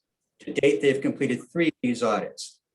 These audits reveal numerous violations of state statutes. These include violations of RSA 32, the municipal budget law, RSA 33, the Municipal Finance Act, and additional violations of RSA 41. Some of the potential violations or violations actually include taking out loans without first getting approval from the voters. Under New Hampshire law, you're supposed to get 60% approval from the voters. They took out loans without getting any support from the electorate. Filing incomplete or misleading forms with the DRA that concealed these loans, and making risky investments that are contrary to state law. The DRA is in the process of further investigating these potential violations. This includes commingling of funds. The audits also detail concerns that are not under the purview of the DRA. One such example, which has been talked about, was the district falsely reporting to the New Hampshire retirement system over an 11-year period about an employee that they had miscategorized. In addition to the numerous violations of state statutes. The audit detailed how the district had no meaningful internal controls in place that would help minimize the risk of fraud or human error. In fact, the audit states the following. Based upon the results of the audit procedures and observations made during the audit, we noted the district has a lack of internal control and direction regarding the accounting system and overall fiscal mismanagement. We have significant concerns that without the passage of Senate Bill 26, the district will have little incentive to complete the 2 years of remaining audits. We believe the potential penalties imposed by last year's SB 414 is what forced Woodsville Water and Light hand. And in 2020, and without that, the 3 years of audits we now have would not have been completed. Therefore, the DRA believes it's imperative those penalties contained in SB 26 are enacted if the legislature wishes the DRA to have a meaningful and effective way to enforce compliance with RSA 4131A. And just on a final note, I'm assuming I misheard a couple of speakers because I believe they said there was absolutely no way there was any commingling of funds, and the audit showed that. We're of course I'm looking at page 46 of, and I just grabbed the 2016 audit under the non-compliance with state statutes, payment in lieu of taxes from proprietary fund surpluses. We identified 3 transfers of $15,000 each made from accumulated fund balances of water fund, electric fund, and sewer fund to the district's general fund as a payment in lieu of taxes. These transfers were made contrary to the provision of RSA 3829 water funds and RSA 149-110 sewer fund. What those statutes, what those RSA do is prevent the commingling of funds, which their own auditors said they did. So again, I must have misheard them when they said that was not going on. I will now certainly open up for any questions you may have. I do have one. Are those audits online or not? I don't believe the DRA does not push audits online. We do not have those audits online, but they are publicly available. And if you could, we send you the 3 years of audits that I have to you, sir. If you could send them to me as chairman, and you can find my email, and any member who wants it, I can forward it on to you. But I think that for some of us, probably don't want 3 large volumes of audits. But I can get them out to people. I think that some of us are going to want to look at them before we make a final decision on what to do with this bill. That's not a problem. Thank you. President Thompson. Thank you, Mr. Chairman. Mr. Gary, do you, does the DRA determine whether any of these, or is it your purview to determine whether any of these issues are criminal or just a lack of knowledge on the part of the people who put themselves in place in management positions? Yeah, thank you for your question. We only determine what violates the laws that we deal with, which is mainly the Municipal Budget Act, the Municipal Finance Act, and RSA 41. We do not assign criminality to that. That would be the Department of Justice that would handle that. That is not something the DRA is involved with. Thank you. Any further questions? Seeing none, thank you very much for sticking around and answering our questions. I do have, Senator Guida, you had your hand up a minute ago. If you want to speak, I will give you a second bite at the apple for about 3 minutes.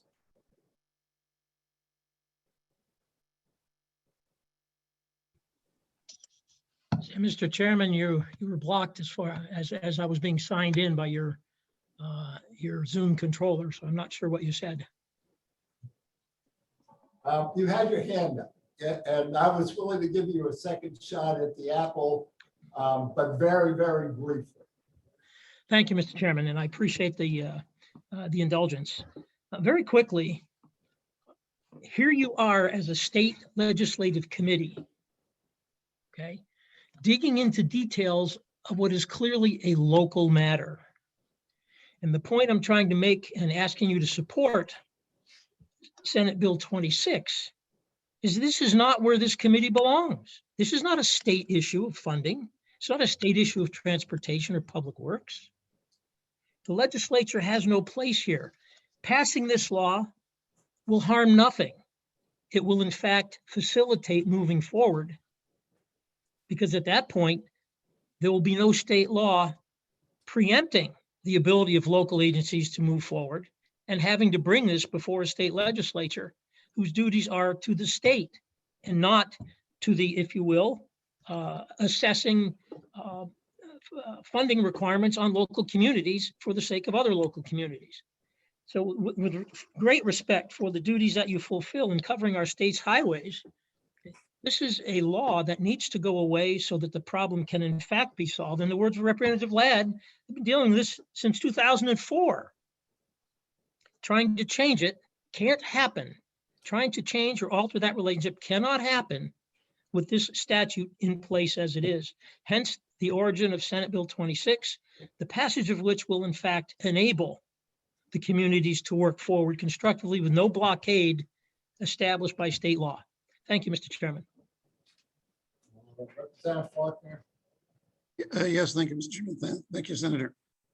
You said that there really is no role for the state here, but one of the things we heard was that a source of the conflict is how state highway fund revenue sharing to Haverhill gets split up among the different towns and different precincts. And that does seem to be a state issue, and one of the ones that we've certainly dealt with in this committee. The local tax portion of it, I think it's just a wash. I mean, if Haverhill wants to take their money and Woodville takes their money, then that's how this village precinct system works. Really is no change there. The only change is how they deal with the money that comes from the state. With all due respect, Representative, that is not correct. The highway block grant money is in fact distributed fully in accord with state law. The percentages based on population and so forth, mileage. There is no change. This in no way impacts the distribution of the highway block grant. This bill only impacts and requires raising and appropriating local funds by one community and requiring by state law that those funds be given to another community. So there's no impact whatsoever on the highway block grants. Thank you. Thank you, Senator. I have no other hands raised for anybody wishing to speak. I will close the public hearing on Senate Bill 6. Thank everybody for sticking around for 2 hours of testimony. As many of you know, I had hoped to accept this bill today.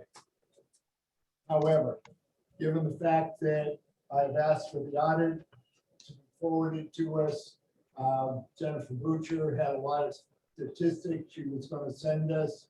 Mr. Clay and Mr. Shelton both had said they were going to send their written testimony.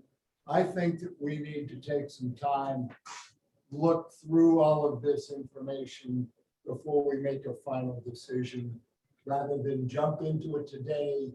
I know some of us are probably ready to say, let's finish this and get it over with, but I think we need to do it right. Our executive session on this bill will be on the Wednesday, the 19th of May. It will be in the hybrid situation.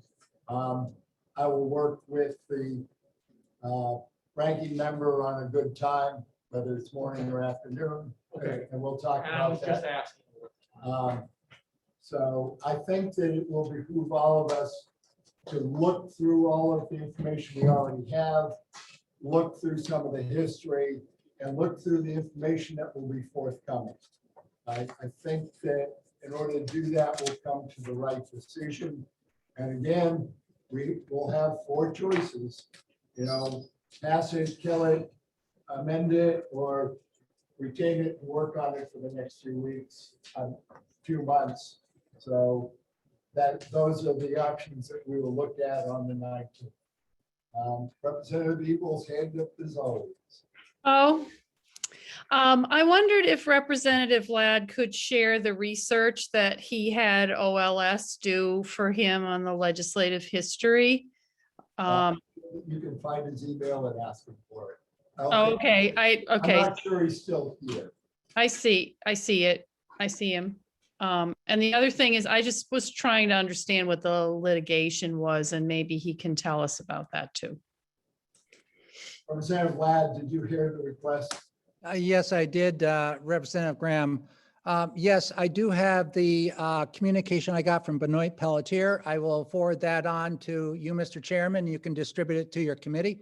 All right. Also, in regard to the litigation, I'm not really part of this anymore. However, I can tell you that there's a sizable amount of dollar that's being spent by both parties on this. And of course, that's a concern. We finished the hearing on this bill. So I don't want to get too much more into depth on things that were said in the hearing, and because we're not in executive session either. So we're kind of outside the realms of our boundaries here of what we should or should not be doing.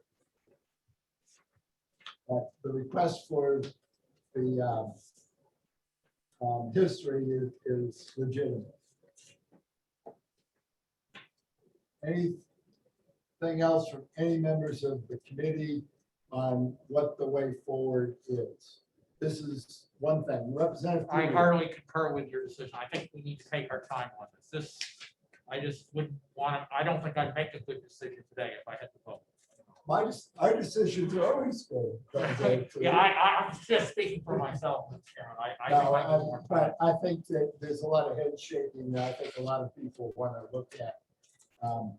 Do our due diligence and make sure we've come to the right decision. And another 2 weeks isn't going to kill whatever impetus there is for this bill or lack thereof. Any other questions from members of the committee to me about the way forward? As I said in my last email, there will be at least 2 days of sessions in the first week of June. We've got all the Senate bills to handle. So stay tuned for, date, time, and place and all that stuff in the calendar.